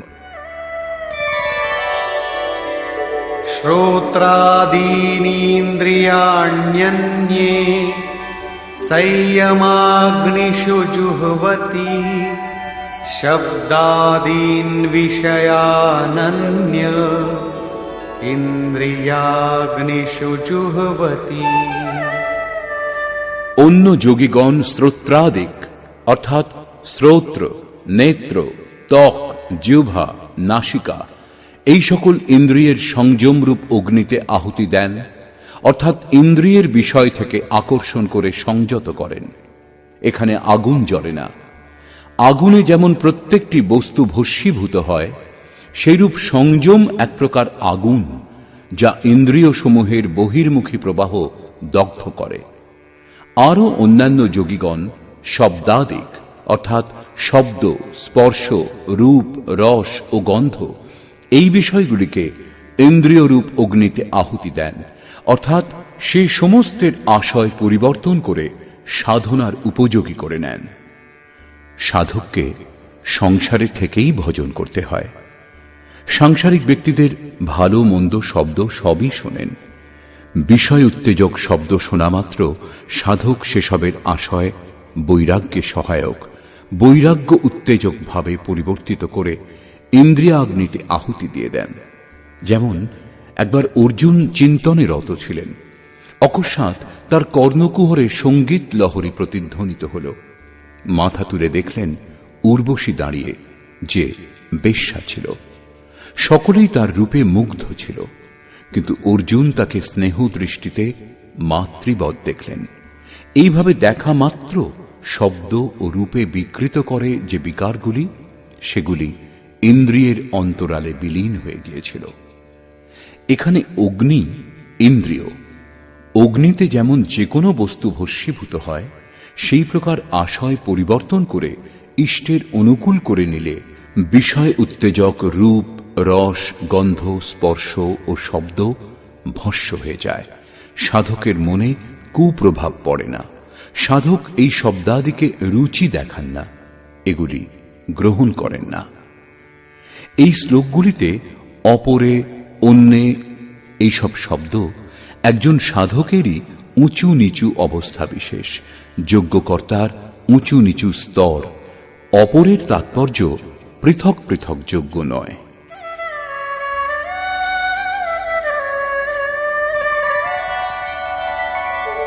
सर्वाणि इन्द्रियकर्माणि प्राणकर्माणि चापरे आत्मसंयमयोगाग्नौ जुह्वति ज्ञानदीपिते।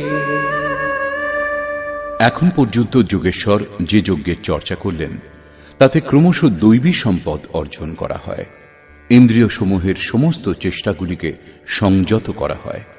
বিষয় উত্তেজক শব্দাদিকের প্রবল আঘাতের পরেও সেগুলির আশয় পরিবর্তন করে তাদের প্রভাব এড়ানো যায়। এর থেকে উন্নত অবস্থাযুক্ত যোগীগণ ইন্দ্রিয় সমূহের সকল চেষ্টা এবং প্রাণের ব্যাপারকে সাক্ষাৎকারের পর জ্ঞান দ্বারা প্রকাশিত পরমাত্ম স্থিতিরূপ যোগাগ্নিতে আহুতি দেন। যখন সংযমের ক্ষমতা আত্মার সঙ্গে তদ্রূপ হয়, সেই সময় বিষয়গুলিকে উদ্দীপ্ত করে যে ধারা এবং ইষ্টের প্রবৃত্তি প্রদান করে যে ধারা, দুটি ধারাই আত্মসাৎ হয়ে যায়। পরমাত্মাতে স্থিতি লাভ হয়, যজ্ঞের পরিণাম দৃষ্টিগোচর হয়। এই হল যজ্ঞের পরাকাষ্ঠা। যে পরমাত্মা লাভের ইচ্ছা ছিল, যখন তাঁতেই স্থিতি লাভ হয়েছে, তখন আর বাকি রইল কি? পুনরায় যোগেশ্বর যজ্ঞের বিশদ বর্ণনা করলেন।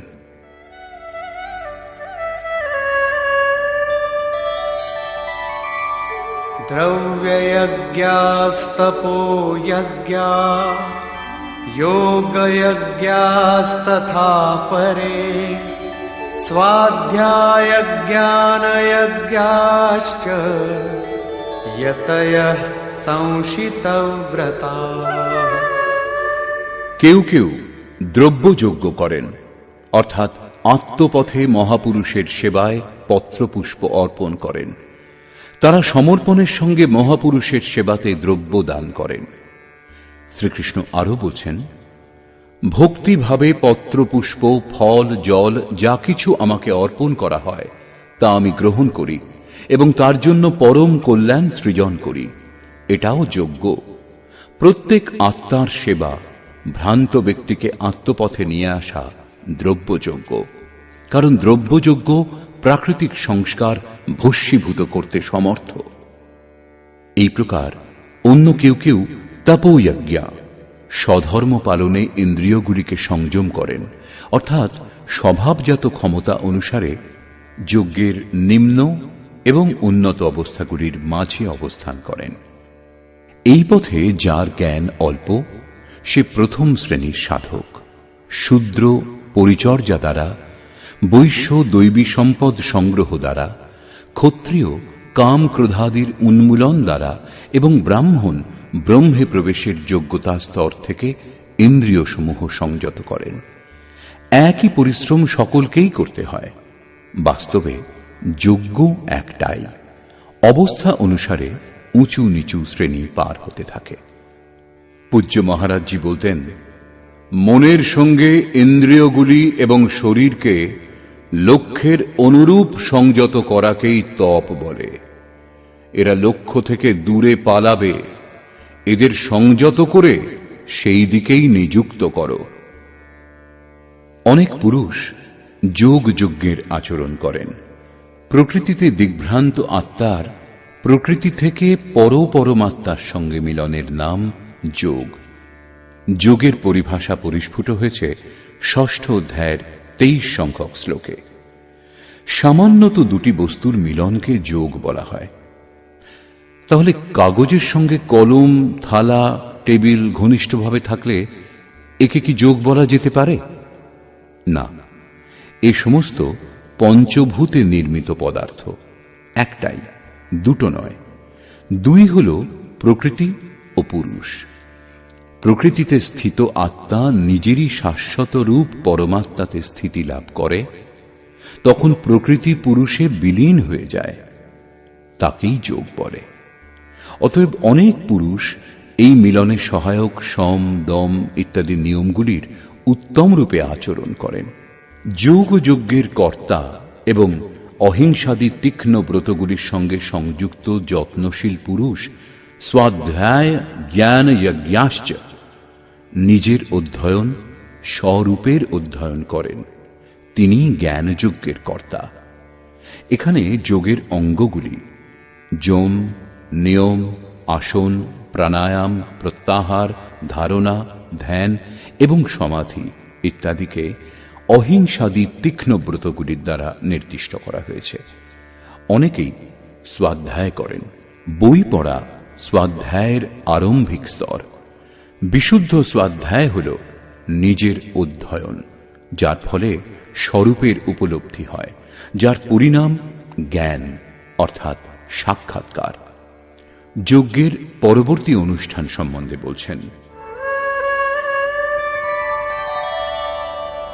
अपाने जुह्वति प्राणम् प्राणे पानं तथा परे प्राणापानगतिरुद्ध्वा प्राणायामपरायणा। বহু যোগী অপান বায়ুতে প্রাণবায়ুর আহুতি দেন এবং প্রাণবায়ুতে অপান বায়ুর আহুতি দেন। এর থেকে সূক্ষ্ম অবস্থা হলে অন্য যোগীগণ প্রাণ এবং অপান উভয়ের গতি রুদ্ধ করে প্রাণায়াম পরায়ণ হয়ে যান। যাকে শ্রীকৃষ্ণ প্রাণ অপান বলছেন, তাকেই মহাত্মা বুদ্ধ অনাপান বলেছেন। একেই তিনি শ্বাস প্রশ্বাস বলেছেন। প্রাণ সেই শ্বাসকে বলে যা আপনি গ্রহণ করেন, এবং অপান সেই শ্বাসকে বলে যা ত্যাগ করেন। এটা যোগীগণ অনুভব করেছেন যে আপনি শ্বাসের সঙ্গে বাহ্য বায়ুমণ্ডলের সংকল্পও গ্রহণ করেন এবং প্রশ্বাসে আন্তরিক ভালোমন্দ চিন্তনের তরঙ্গ ত্যাগ করেন। বাহ্য কোনো সংকল্প গ্রহণ না করা প্রাণের আহুতি, এবং অন্তরে সংকল্প জাগ্রত না হতে দেওয়াকে অপানের আহুতি বলে। অন্তরে সংকল্পের স্ফুরণ যেন না হয়, এবং বাহ্য জগতের কোনো চিন্তা অন্তরে যাতে ক্ষোভ উৎপন্ন করতে না পারে। এই প্রকার প্রাণ এবং অপান উভয়ের গতির মধ্যে সামঞ্জস্য স্থাপিত হলে প্রাণের আয়াম অর্থাৎ নিরুদ্ধ হয়। একেই প্রাণায়াম বলে। এই হল মনকে জয় করা। প্রাণের গতি রুদ্ধ করা, মনের গতি রুদ্ধ করা একই কথা। প্রত্যেক মহাপুরুষ এই প্রকরণটি নিয়েছেন। বেদে উল্লেখ করা হয়েছে চত্বারি বাক পারমিতা পদানি। এ বিষয়ে পূজ্য মহারাজজি বলতেন, হো, একটা নামকেই 4টি শ্রেণীতে জপ করা হয়, যেমন বৈখরী, মধ্যমা, পশ্যন্তী এবং পরা।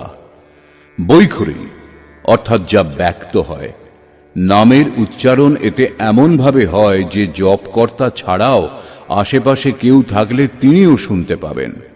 মধ্যমা অর্থাৎ মধ্যম স্বরে জপ, জপকর্তা ছাড়া আর কেউ শুনতে পাবেন না। এই উচ্চারণ কণ্ঠ থেকে উদ্ভূত হয়, ধীরে ধীরে নামের এক টানের সাহায্যে তন্ময়তা চলে আসে। সাধনা আরো সূক্ষ্ম হবার পর পশ্যন্তি অর্থাৎ নাম দেখবার ক্ষমতা চলে আসে। এই অবস্থাতে আর জপ করতে হয় না, নাম শ্বাস প্রশ্বাসে নিরন্তর হতে থাকে। এই স্তরে মনকে দ্রষ্টারূপে স্থির করে দেখতে হয় যে শ্বাস কি বলতে চাইছে, কখন গ্রহণ করা হয়, কখন ত্যাগ করা হয়, শ্বাস কি বলে। মহাপুরুষগণ বলেন, এই শ্বাস নাম ছাড়া কিছুই বলে না। এই স্তরে সাধক নাম জপ করেন না, কেবল উচ্চারিত ধ্বনি শোনেন, শ্বাসের প্রতি লক্ষ্য রাখেন। সেই জন্য এই স্তরকে পশ্যন্তি বলে। পশ্যন্তি স্তরে মনকে দ্রষ্টারূপে লক্ষ্য রাখতে হয়। কিন্তু সাধনা আরো উন্নত হলে শোনারও প্রয়োজন হয় না। জপ আরম্ভ করলে শতই শোনা যায়। জপায় ন জপাবে আপনে সে আবে। স্বয়ং জপ করবার দরকার হয় না, মনকে বাধ্যও করা হয় না, কিন্তু জপ অনবরত হতে থাকে। একেই অজপা বলে। এমন নয় যে জপ আরম্ভ না করেই অজপা স্থিতি লাভ হয়। যদি কেউ জপ আরম্ভ নাই করে থাকে, তাহলে তার কাছে অজপা বলে কিছু থাকে না। অজপার অর্থ এই যে জপ না করা সত্ত্বেও জপ অনবরত হতে থাকে। একবার শ্বাসে জপ আরম্ভ করলেই তা প্রবাহিত হয় এবং নিরন্তর হয়। এই স্বাভাবিক জপকে বলে অজপা, এবং এই হল পরাবাণীর জপ। এই জপ প্রকৃতির ঊর্ধ্বের তত্ত্ব পরমাত্মাতে স্থিতি প্রদান করে। এরপর বাণীতে আর কোনো পরিবর্তন হয় না। পরমের দিগদর্শন করে তাতেই বিলীন হয়ে যায়। সেই জন্য একে পরা বলা হয়। প্রস্তুত শ্লোকে যোগেশ্বর শ্রীকৃষ্ণ কেবল শ্বাসের উপর লক্ষ্য রাখতে বললেন, যদিও এর পরে তিনি ওম জপের ওপর জোর দিয়েছেন। গৌতম বুদ্ধ অনাপান সতীতে শ্বাস প্রশ্বাসেরই চর্চা করেছেন। তাহলে সেই মহাপুরুষ কি বলতে চাইছেন? বস্তুত শুরুতে বৈখরী, তার থেকে মধ্যমাতে প্রবেশ, এবং এর থেকে উন্নত হলে জপের পশ্যন্তি অবস্থাতে শ্বাস ধরা পড়ে। এই সময় জপ শ্বাসে অনবরত হতে থাকে। সেই জন্য জপ করবার প্রয়োজন হয় না, তখন কেবল শ্বাসকে লক্ষ্য করে যেতে হয়। সেই জন্য প্রাণ অপান শুধু বললেন, নাম জপ করো এরূপ বলেননি, কারণ বলবার প্রয়োজন নেই। যদি বলেন তাহলে পথভ্রষ্ট হয়ে নিম্ন শ্রেণীগুলিতেই ঘোরাফেরা করতে থাকবে। মহাত্মা বুদ্ধ, গুরুদেব ভগবান এবং প্রত্যেক মহাপুরুষ যারা এই পথ দিয়ে গমন করেছেন, সকলেই একই কথা বলেছেন। বৈখরী এবং মধ্যমা নাম জপের প্রবেশ দ্বার। পশ্যন্তি স্তর থেকেই নামে প্রবেশ হয়। পরা শ্রেণীতে নাম অনবরত হতে থাকে, জপ বন্ধ হয় না। এই মন শ্বাসের সঙ্গে জড়িত। যখন শ্বাসের ওপর লক্ষ্য রাখা হয়, শ্বাসে নাম নিরন্তর হতে থাকে। অন্তরে সংকল্প উদয় হয় না, এবং বাহ্য বায়ুমণ্ডলের সংকল্প অন্তরে প্রবেশও করে না। এটাই মন জয়ের অবস্থা। এরই সঙ্গে যজ্ঞের পরিণাম দেখা যায়।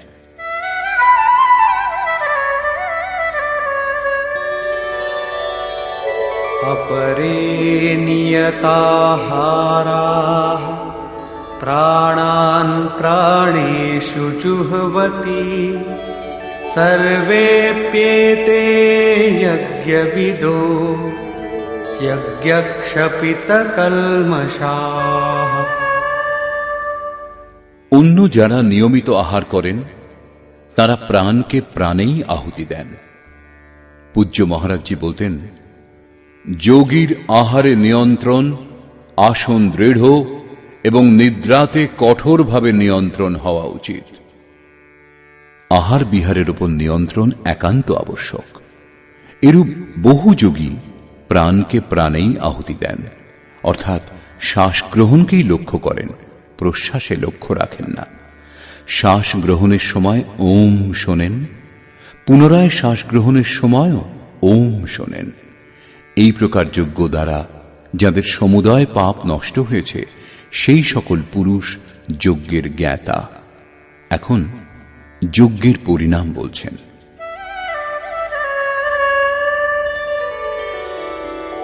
यज्ञशिष्टामृतभुजो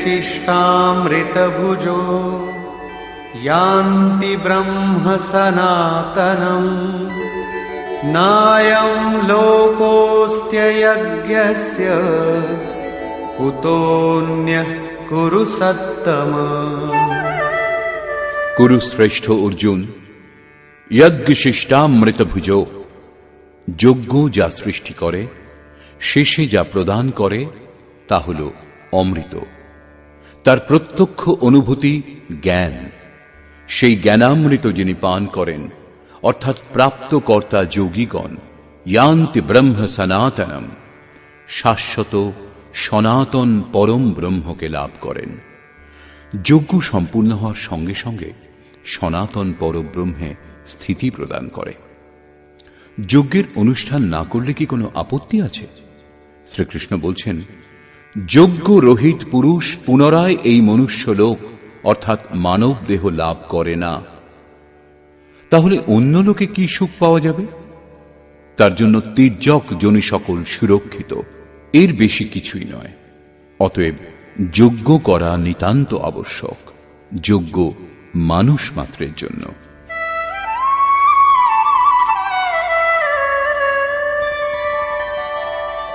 एवं बहुविधा यज्ञा वितता ब्रह्मणो मुखे कर्मजान् विद्धितान् सर्वान् एवं ज्ञात्वा विमोक्ष्यसे।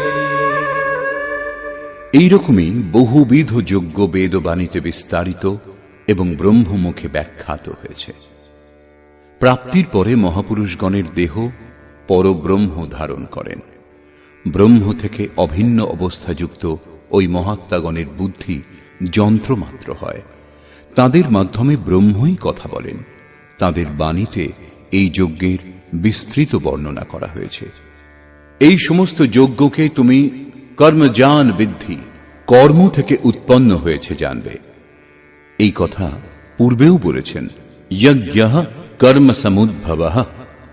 সেই সমস্ত এইভাবে ক্রিয়াত্মক প্রক্রিয়ায় চলে জানবার পর এখানে বললেন, যজ্ঞের অনুষ্ঠান করে যাদের পাপ নষ্ট হয়ে গেছে তারাই যজ্ঞের যথার্থ জ্ঞাতা।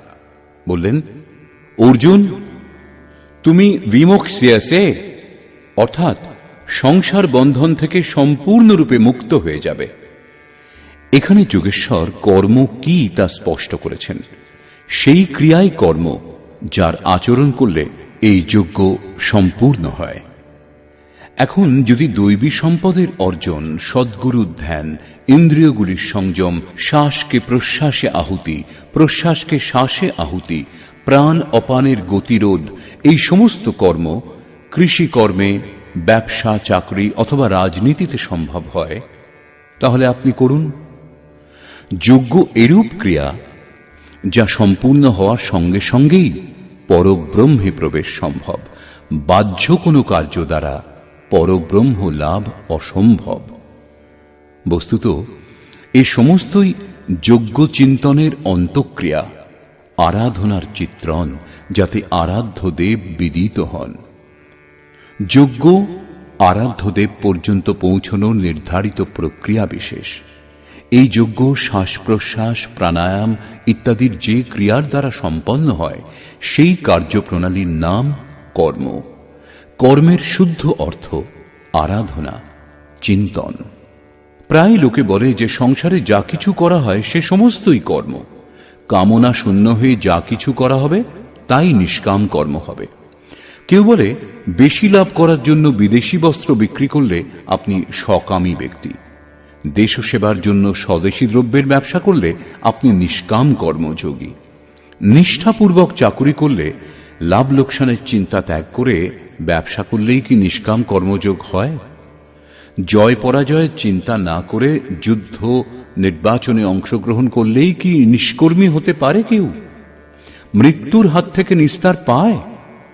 বস্তুত এমন কিছুই হয় না।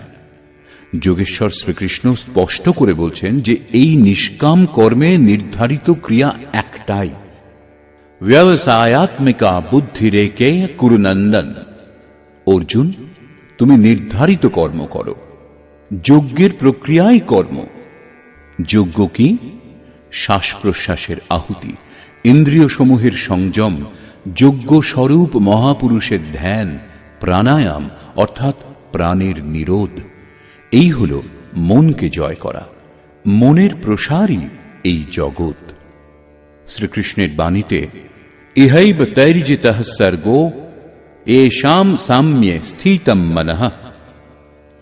যাদের মন সমভাবে স্থিত সেই পুরুষগণ চরাচর জগৎ এখানেই জয় করতে সক্ষম। মনের সমতা এবং জগৎ জয় উভয়ের মধ্যে কি সম্বন্ধ? যদি জগৎ জয় করা হলো তাহলে বাধা কোথায়? তখন বলছেন সেই ব্রহ্ম নির্দোষ এবং সম।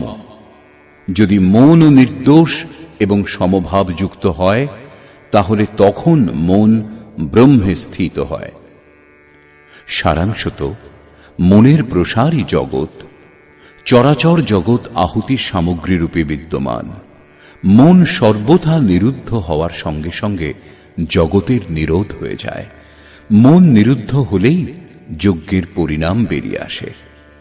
যজ্ঞ যে জ্ঞানামৃত সৃষ্টি করে, সেই জ্ঞানামৃত যারা পান করেন তারা সনাতন ব্রহ্মে লীন হয়ে যান। এই সকল যজ্ঞের বিবরণ ব্রহ্মস্থিত মহাপুরুষের বাণী দ্বারা বিবৃত হয়েছে। এমন নয় যে পৃথক পৃথক সম্প্রদায়ের সাধকগণ পৃথক পৃথক যজ্ঞ করেন, পরন্তু এই সমস্ত যজ্ঞই একজন সাধকের উঁচু নিচু অবস্থা মাত্র। এই যজ্ঞ যে উপায়ে অনুষ্ঠিত হয় সেই ক্রিয়ার নাম কর্ম। গীতা শাস্ত্রের একটা শ্লোকও সাংসারিক কার্য বা ব্যবসার সমর্থন করে না। প্রায় যজ্ঞ বলতে লোকে এক যজ্ঞবেদী তৈরি করে তিল জব ইত্যাদি নিয়ে স্বাহা বলে হোম করতে শুরু করেন, কিন্তু এটা ফাঁকিবাজি। দ্রব্যযজ্ঞ অন্য, যা শ্রীকৃষ্ণ কয়েকবারই বলেছেন, কিন্তু পশু বলি, বস্তুদাহ ইত্যাদির সঙ্গে এর কোনো সম্বন্ধ নেই।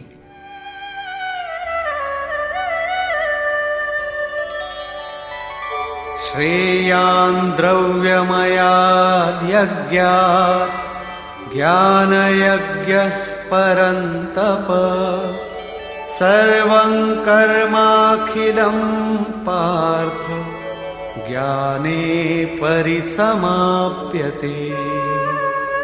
অর্জুন, সাংসারিক দ্রব্যগুলি দ্বারা যে যজ্ঞ সিদ্ধ হয় তার থেকে জ্ঞান যজ্ঞ, যার পরিণাম জ্ঞান অর্থাৎ সাক্ষাৎকার, যজ্ঞ যার সৃষ্টি করে সেই অমৃত তত্ত্বকে জানা জ্ঞান, এইরূপ যজ্ঞ শ্রেয়স্কর, পরম কল্যাণকর। হে পার্থ, সম্পূর্ণ কর্ম জ্ঞানে শেষ হয়। পরিসমাপ্যতে, উত্তম রূপে সমাহিত হয়। যজ্ঞের পরাকাষ্ঠা জ্ঞান। তারপরে কর্ম করলে কোনো লাভ হয় না, এবং কর্ম ত্যাগ করলে সেই মহাপুরুষের কোনো লোকসানও হয় না। এই প্রকার ভৌতিক দ্রব্যগুলির দ্বারা অনুষ্ঠিত যজ্ঞকেও যজ্ঞই বলে, কিন্তু সেই যজ্ঞের তুলনায় যার পরিণাম সাক্ষাৎকার সেই জ্ঞানযজ্ঞ অপেক্ষা অতি অল্প। আপনি কোটি হোম করুন, শত শত যজ্ঞবেদী তৈরি করুন, সৎপথে দ্রব্যদান করুন, সাধু সন্ত মহাপুরুষের সেবায় দ্রব্যদান করুন, কিন্তু তা এই জ্ঞানযজ্ঞ অপেক্ষা অত্যন্ত অল্প। বস্তুত যজ্ঞ শ্বাস প্রশ্বাসে অনুষ্ঠিত হয়। ইন্দ্রিয় সমূহের সংযম, মন নিরোধ, এগুলিকেই শ্রীকৃষ্ণ যজ্ঞ বলেছেন। এই যজ্ঞ কিরূপে লাভ হবে, তার পদ্ধতি কোত্থেকে শেখা হবে? মন্দির, মসজিদ, গির্জাঘরে গিয়ে, নাকি পুস্তকে? তীর্থযাত্রা করলে লাভ হবে, নাকি নদীতে অবগাহন করলে লাভ হবে? শ্রীকৃষ্ণ বলছেন, না, লাভ করবার স্রোত একটাই, তত্ত্বস্থিত মহাপুরুষ। যেমন তদ্বিদ্ধি প্রণিপাতেন পরিপ্রশ্নেন সেবয়া উপদেক্ষন্তি তে জ্ঞানম জ্ঞানিনস্তত্ত্বদর্শিনঃ। সেই জন্য অর্জুন, তুমি তত্ত্বদর্শী মহাপুরুষের সান্নিধ্যে উত্তম রূপে প্রণত হয়ে, অর্থাৎ প্রণাম করে, অহংকার ত্যাগ করে, শরণাগত হয়ে, উত্তম রূপে সেবা করে, নিষ্কপটভাবে প্রশ্ন করে সেই জ্ঞান লাভ করো। ওই তত্ত্বের জ্ঞাতা জ্ঞানীগণ তোমাকে জ্ঞান সম্বন্ধে উপদেশ দেবেন, সাধনার পথে এগিয়ে দেবেন। আত্মসমর্পণ করে সেবা করবার পরই এই জ্ঞান শেখবার ক্ষমতা আসে। তত্ত্বদর্শী মহাপুরুষ পরম তত্ত্ব পরমাত্মার প্রত্যক্ষ দিগদর্শন করেছেন। তারা যজ্ঞের বিধি বিশেষের জ্ঞাতা এবং সেই বিধি বিশেষ আপনাকেও শেখাবেন। অন্য যজ্ঞ হলে জ্ঞানী তত্ত্বদর্শীর কি দরকার ছিল?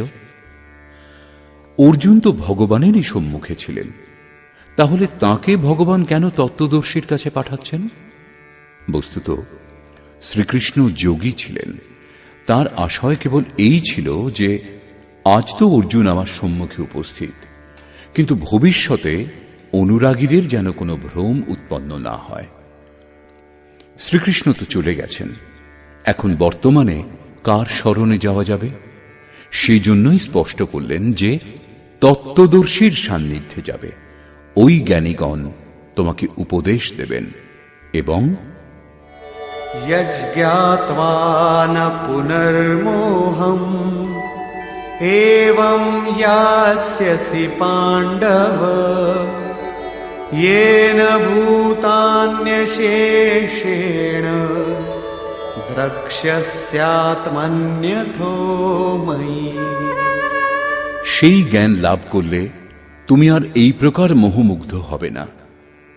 তাদের দেওয়া জ্ঞানের দ্বারা সেই অনুসারে আচরণ করলে তুমি ভূত সমূহকে নিজের আত্মাতে দেখতে পাবে, অর্থাৎ সকল প্রাণীর মধ্যে এই আত্মার বিস্তার দেখবে।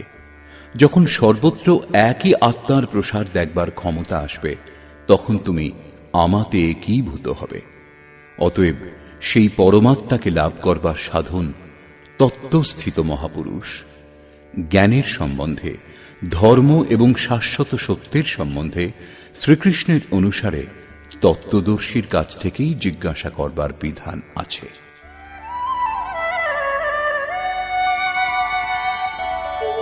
अपि चेदसि पापेभ्यः सर्वेभ्यः पापकृत्तमः सर्वं ज्ञानप्लवेनैव वृजिनं सन्तरिष्यसि। সকল পাপী থেকেও যদি তুমি অধিক পাপিষ্ঠ হও, তবুও জ্ঞানরূপ নৌকা দ্বারা সকল পাপ থেকে নিঃসন্দেহে উত্তম রূপে উদ্ধার হবে। এর আশয় এই নয় যে অধিক থেকে অধিক পাপ করে কখনো না কখনো উদ্ধার হয়ে যাবে।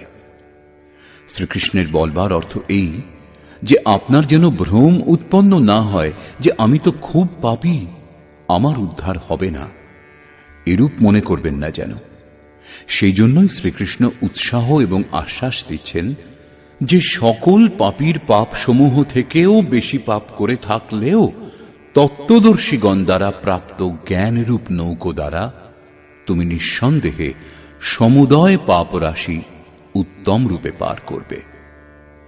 কি রূপে? यथैधांसि समिद्धोऽग्निः भस्मसात् कुरुतेऽर्जुन ज्ञानाग्निः सर्वकर्माणि भस्मसात् कुरुते तथा। অর্জুন, প্রজ্বলিত অগ্নি যেমন ইন্ধনকে ভস্মীভূত করে, সেইরূপ জ্ঞানরূপ অগ্নি সমস্ত কর্ম ভস্মসাৎ করে। এটা জ্ঞানের প্রবেশিকা নয় যেখান থেকে যজ্ঞে প্রবেশ পাওয়া যায়। এই জ্ঞান হল সাক্ষাৎকারের পরাকাষ্ঠার চিত্রণ, যাতে আগে বিজাতীয় কর্ম ভস্ম হয় এবং পরে প্রাপ্তির সঙ্গে সঙ্গে চিন্তন কর্ম তাতেই বিলয় হয়। যাকে লাভ করা উদ্দেশ্য ছিল, যখন তাকে লাভ করেছি তখন চিন্তন দ্বারা কার খোঁজ করব? এরূপ সাক্ষাৎকার যার হয়েছে, সেই জ্ঞানী সমস্ত শুভাশুভ কর্মের অন্ত করে নেন। সেই সাক্ষাৎকার হবে কোথায়? বাইরে হবে নাকি ভেতরে? এই প্রসঙ্গে বলছেন,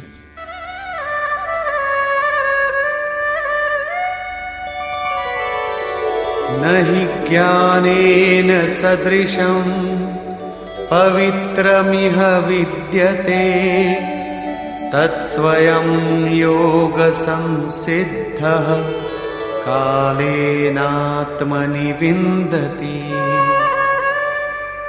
জ্ঞানের সমান পবিত্র এই সংসারে আর কিছুই নেই। সেই জ্ঞান অর্থাৎ সাক্ষাৎকার তুমি স্বয়ং, অন্য আর কেউ নয়। যোগের পরিপক্ক অবস্থায় অর্থাৎ আরম্ভে নয়, নিজের আত্মার অন্তর্গত হৃদয় ক্ষেত্রেই অনুভব করবে, বাইরে নয়। এই জ্ঞানের জন্য কোন যোগ্যতার প্রয়োজন? যোগেশ্বরেরই বাণীতে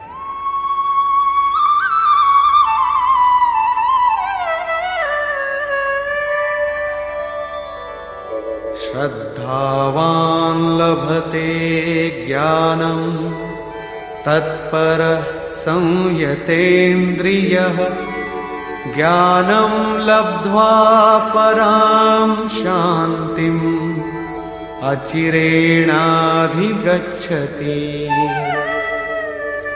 শ্রদ্ধাবান তৎপর এবং সংযত ইন্দ্রিয় পুরুষই জ্ঞান লাভ করতে পারেন। ভাবপূর্বক জিজ্ঞাসা না হলে, তত্ত্বদর্শীর শরণাগত হলেও জ্ঞান লাভ হয় না। কেবল শ্রদ্ধা পর্যাপ্ত নয়, শ্রদ্ধাবান শিথিল প্রযত্নশীল হতে পারেন। অতএব মহাপুরুষ দ্বারা নির্দিষ্ট পথে তৎপরতার সঙ্গে অগ্রসর হওয়ার নিষ্ঠা আবশ্যক। এর সঙ্গে ইন্দ্রিয় সমূহের সংযম অনিবার্য। যে বাসনা থেকে বিরত নয়, তার জন্য সাক্ষাৎকার অর্থাৎ জ্ঞানপ্রাপ্তি কঠিন। কেবল শ্রদ্ধাবান আচরণে রত সংযত ইন্দ্রিয় পুরুষই জ্ঞান লাভ করেন। জ্ঞান লাভ করে তিনি তৎক্ষণাৎ পরম শান্তি লাভ করেন। তারপর আর কিছু পাওয়া বাকি থাকে না। এটাই অন্তিম শান্তি। এরপর কখনো তিনি আর অশান্ত হন না। এবং যেখানে শ্রদ্ধা নেই, अज्ञश्चाश्रद्दधानश्च संशयात्मा विनश्यति नायं लोकोऽस्ति न परो न सुखं संशयात्मनः। অজ্ঞানী, যজ্ঞের বিধিবিশেষ সম্বন্ধে অনভিজ্ঞ এবং শ্রদ্ধাহীন এবং সংশয়যুক্ত ব্যক্তি এই পরমার্থ পথ থেকে ভ্রষ্ট হয়। এদের মধ্যেও সংশয়যুক্ত ব্যক্তির জন্য সুখ, পুনরায় মনুষ্যদেহ বা পরমাত্মা কিছুই নেই। অতএব তত্ত্বদর্শী মহাপুরুষের কাছে প্রশ্ন করে এই পথের সংশয়গুলির নিবারণ করে নেওয়া উচিত। অন্যথা তারা দুর্লভ অবস্থার পরিচয় কখনো পাবে না। তাহলে কে লাভ করেন? योगसन्न्यस्तकर्माणं ज्ञानसञ्छिन्नसंशयम्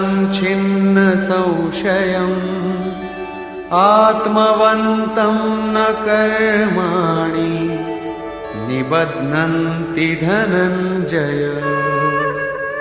যার কর্ম যোগ দ্বারা ভগবানে সমাহিত, যার সম্পূর্ণ সংশয় পরমাত্মাকে প্রত্যক্ষ করে নষ্ট হয়ে গেছে, পরমাত্মার সঙ্গে সংযুক্ত এরূপ পুরুষকে কর্ম আবদ্ধ করতে পারে না। যোগের আচরণ দ্বারাই কর্মগুলি শান্ত হয়। জ্ঞানলাভের পরই সংশয় নষ্ট হয়। সেই জন্য শ্রীকৃষ্ণ বলছেন, तस्मादज्ञानसम्भूतम् हृत्स्थं ज्ञानासिनात्मनः चित्वैनं संशयं योगम् आतिष्ठोत्तिष्ठ भारत। সেই জন্য ভরত বংশীয় অর্জুন, তুমি যোগে স্থিত হও এবং অজ্ঞানজাত হৃদয়ে স্থিত নিজের এই সংশয়কে জ্ঞানরূপ তরবারি দ্বারা ছেদন করো এবং যুদ্ধার্থ উত্থিত হও। সাক্ষাৎকারে বাধক সংশয় শত্রু যখন মনের ভিতরে, তখন বাইরে কেউ কারো সঙ্গে কেন যুদ্ধ করবে? বস্তুত যখন আপনি চিন্তন পথে এগিয়ে যান, তখন সংশয়জাত বাহ্য প্রবৃত্তিগুলি বাধারূপে উপস্থিত হয় এবং শত্রুরূপে ভয়ঙ্কর আক্রমণ করে। সংযমের সঙ্গে যজ্ঞের বিধি বিশেষের আচরণ করে এই বিকারগুলিকে অতিক্রম করে যাওয়াই যুদ্ধ, যার পরিণাম পরম শান্তি। এই হল চরম বিজয়। এরপরে আর পরাজয় নেই। নিষ্কর্ষ। বর্তমান অধ্যায়ের আরম্ভে যোগের শাস্ত্রে কৃষ্ণ বলেছিলেন, এই যোগ সম্বন্ধে আগে আমি সূর্যকে বলেছি, সূর্য মনুকে এবং মনু ইক্ষ্বাকুকে বলেছেন এবং রাজর্ষিগণ জেনেছেন। অব্যক্ত স্থিতিযুক্ত পুরুষ অথবা আমি বলেছি, মহাপুরুষগণ অব্যক্ত স্বরূপযুক্ত, দেহটা তাদের জন্য নিবাস স্থান মাত্র। এরূপ মহাপুরুষের বাণীতে পরমাত্মাই কথা বলেন। এইরূপ মহাপুরুষ থেকে যোগক্রিয়া সূর্যের আলোক রশ্মির ন্যায় প্রতিবিম্বিত হয়। সেই পরম প্রকাশ রূপের প্রসার শ্বাসের অন্তরালে হয়, সেই জন্য সূর্যকে বলেছি। শ্বাসে সঞ্চারিত সেগুলির সংস্কার রূপে উদয় হয়। শ্বাসে সঞ্চিত হলে উপযুক্ত কালে সে সমস্ত সংকল্প রূপে উৎপন্ন হয়। তার মহত্ব অবগত হলেই সেই বাক্যের প্রতি আগ্রহ জন্মায়। তখনই যোগ কার্যরূপ গ্রহণ করে। ক্রমশ উত্থান হতে হতে এই যোগ ঋদ্ধি সিদ্ধির রাজর্ষিত্ব শ্রেণী পর্যন্ত পৌঁছলেই নষ্ট হওয়ার স্থিতিতে এসে পৌঁছয়। কিন্তু যে প্রিয় ভক্ত, অনন্য সখা, তাকে মহাপুরুষই রক্ষা করেন। অর্জুনের জিজ্ঞাসার পর যে আপনার জন্ম তো এখন হয়েছে, যোগেশ্বর শ্রীকৃষ্ণ বললেন, অব্যক্ত, অবিনাশী, অজন্মা এবং সকল প্রাণীর মধ্যে প্রবাহিত হওয়ার পর আত্মমায়া যোগ প্রক্রিয়া দ্বারা নিজের ত্রিগুণময়ী প্রকৃতিকে বশীভূত করে আমি আবির্ভূত হই। আবির্ভূত হয়ে কি করেন? সাধ্য বস্তুগুলিকে পরিত্রাণ করবার জন্য এবং যার মাধ্যমে দূষিত তার বিনাশ করতে এবং পরম ধর্ম পরমাত্মাকে স্থির করবার জন্য আমি আরম্ভকাল থেকে পূর্তিকাল পর্যন্ত জন্ম নিতে থাকি। আমার সেই জন্ম এবং কর্ম দিব্য, যা কেবল তত্ত্বদর্শী জানতে পারেন। কলিযুগের অবস্থা থেকেই ভগবানের আবির্ভাব হয়, কিন্তু বাস্তবিক নিষ্ঠা থাকলে তা হয়। কিন্তু প্রারম্ভিক সাধক, ভগবান বলছেন অথবা এমনি কোনো সংকেত পাওয়া যাচ্ছে তা বুঝতে পারে না। আকাশ থেকেই বা কে কথা বলেন? মহারাজজি বলতেন, যখন ভগবান কৃপা করেন, রথী হয়ে যান, তখন স্তম্ভ থেকে, বৃক্ষ থেকে, পাতা থেকে, শূন্য থেকে, সর্বত্র থেকে কথা বলেন, সামলান। উত্থান হতে হতে যখন পরম তত্ত্ব পরমাত্মা বিদিত হন, তখন স্পর্শের সঙ্গেই তাকে স্পষ্ট বোঝা যায়। সেই জন্য অর্জুন আমার ওই স্বরূপ তত্ত্বদর্শীগণ দেখেছেন এবং আমাকে জানবার পর তারা আমাতেই বিলীন হয়ে গেছেন, যে স্থান থেকে আর গমনাগমন করতে হয় না। এই প্রকার তিনি ভগবানের আবির্ভাবের বিধি বললেন, যে সেই আবির্ভাব কোনো কোনো অনুরাগীর হৃদয়েই হয়, বাইরের জগতে আবির্ভাব ঘটে না। শ্রীকৃষ্ণ বলছেন, কর্ম আমাকে আবদ্ধ করে না। এই স্তর থেকে যিনি জানেন, তাকেও কর্ম আবদ্ধ করে না। এইরূপ বিবেচনা করেই মুমুক্ষু পুরুষগণ কর্মের আরম্ভ করেছিলেন। সেই সমস্ত স্তর সম্বন্ধে যিনি অবগত, যিনি সেই রূপ হন যেরূপ শ্রীকৃষ্ণ ও অর্জুন। যজ্ঞের অনুষ্ঠান করলে এই উপলব্ধি নিশ্চিত হবেই। যজ্ঞের স্বরূপ বললেন, যজ্ঞের পরিণাম পরম তত্ত্ব, পরম শান্তি। এই জ্ঞান কোথায় লাভ হবে? এই প্রসঙ্গে কোন তত্ত্বদর্শীর কাছে গিয়ে সেই বিধি বিশেষের আচরণ করতে বলেছেন, যাতে সেই মহাপুরুষ তার প্রতি অনুকূল হন। যোগেশ্বর স্পষ্ট বলছেন, সেই জ্ঞান তুমি স্বয়ং আচরণ করে লাভ করবে। অন্য কেউ আচরণ করলে তাতে তোমার কোনো লাভ হবে না। তাও যোগের সিদ্ধিকালে লাভ হবে, আরম্ভে নয়। সেই জ্ঞান অর্থাৎ সাক্ষাৎকার হৃদয় দেশে লাভ হবে, বাইরে নয়। শ্রদ্ধালু, তৎপর, সংযত ইন্দ্রিয় এবং সংশয় রহিত পুরুষই এই জ্ঞান লাভ করেন। অতএব হৃদয়স্থিত সংশয়কে বৈরাগ্যের তরবারি দ্বারা ছেদন করো। এটা হৃদয় দেশের যুদ্ধ। বাহ্য যুদ্ধের সঙ্গে গীতায় উক্ত যুদ্ধের কোনো সম্পর্ক নেই।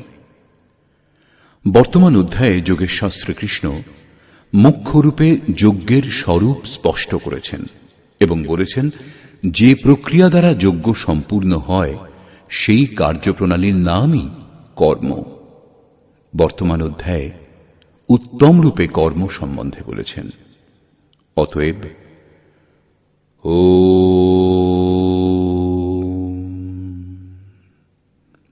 এইরূপ শ্রীমদ্ ভগবদ্ গীতারূপী উপনিষদ এবং ব্রহ্মবিদ্যা তথা যোগশাস্ত্র বিষয়ক শ্রীকৃষ্ণ এবং অর্জুনের সংবাদে যজ্ঞ কর্ম স্পষ্টীকরণ নামক চতুর্থ অধ্যায় পূর্ণ হল। এই প্রকার শ্রীমৎ পরমহংস পরমানন্দজির শিষ্য স্বামী অর্গড়ানন্দকৃত শ্রীমদ্ ভগবদ্ গীতার ভাষ্য যথার্থ গীতাতে যজ্ঞ কর্ম স্পষ্টীকরণ নামক চতুর্থ অধ্যায় সমাপ্ত হল। হরি ওম তৎসৎ।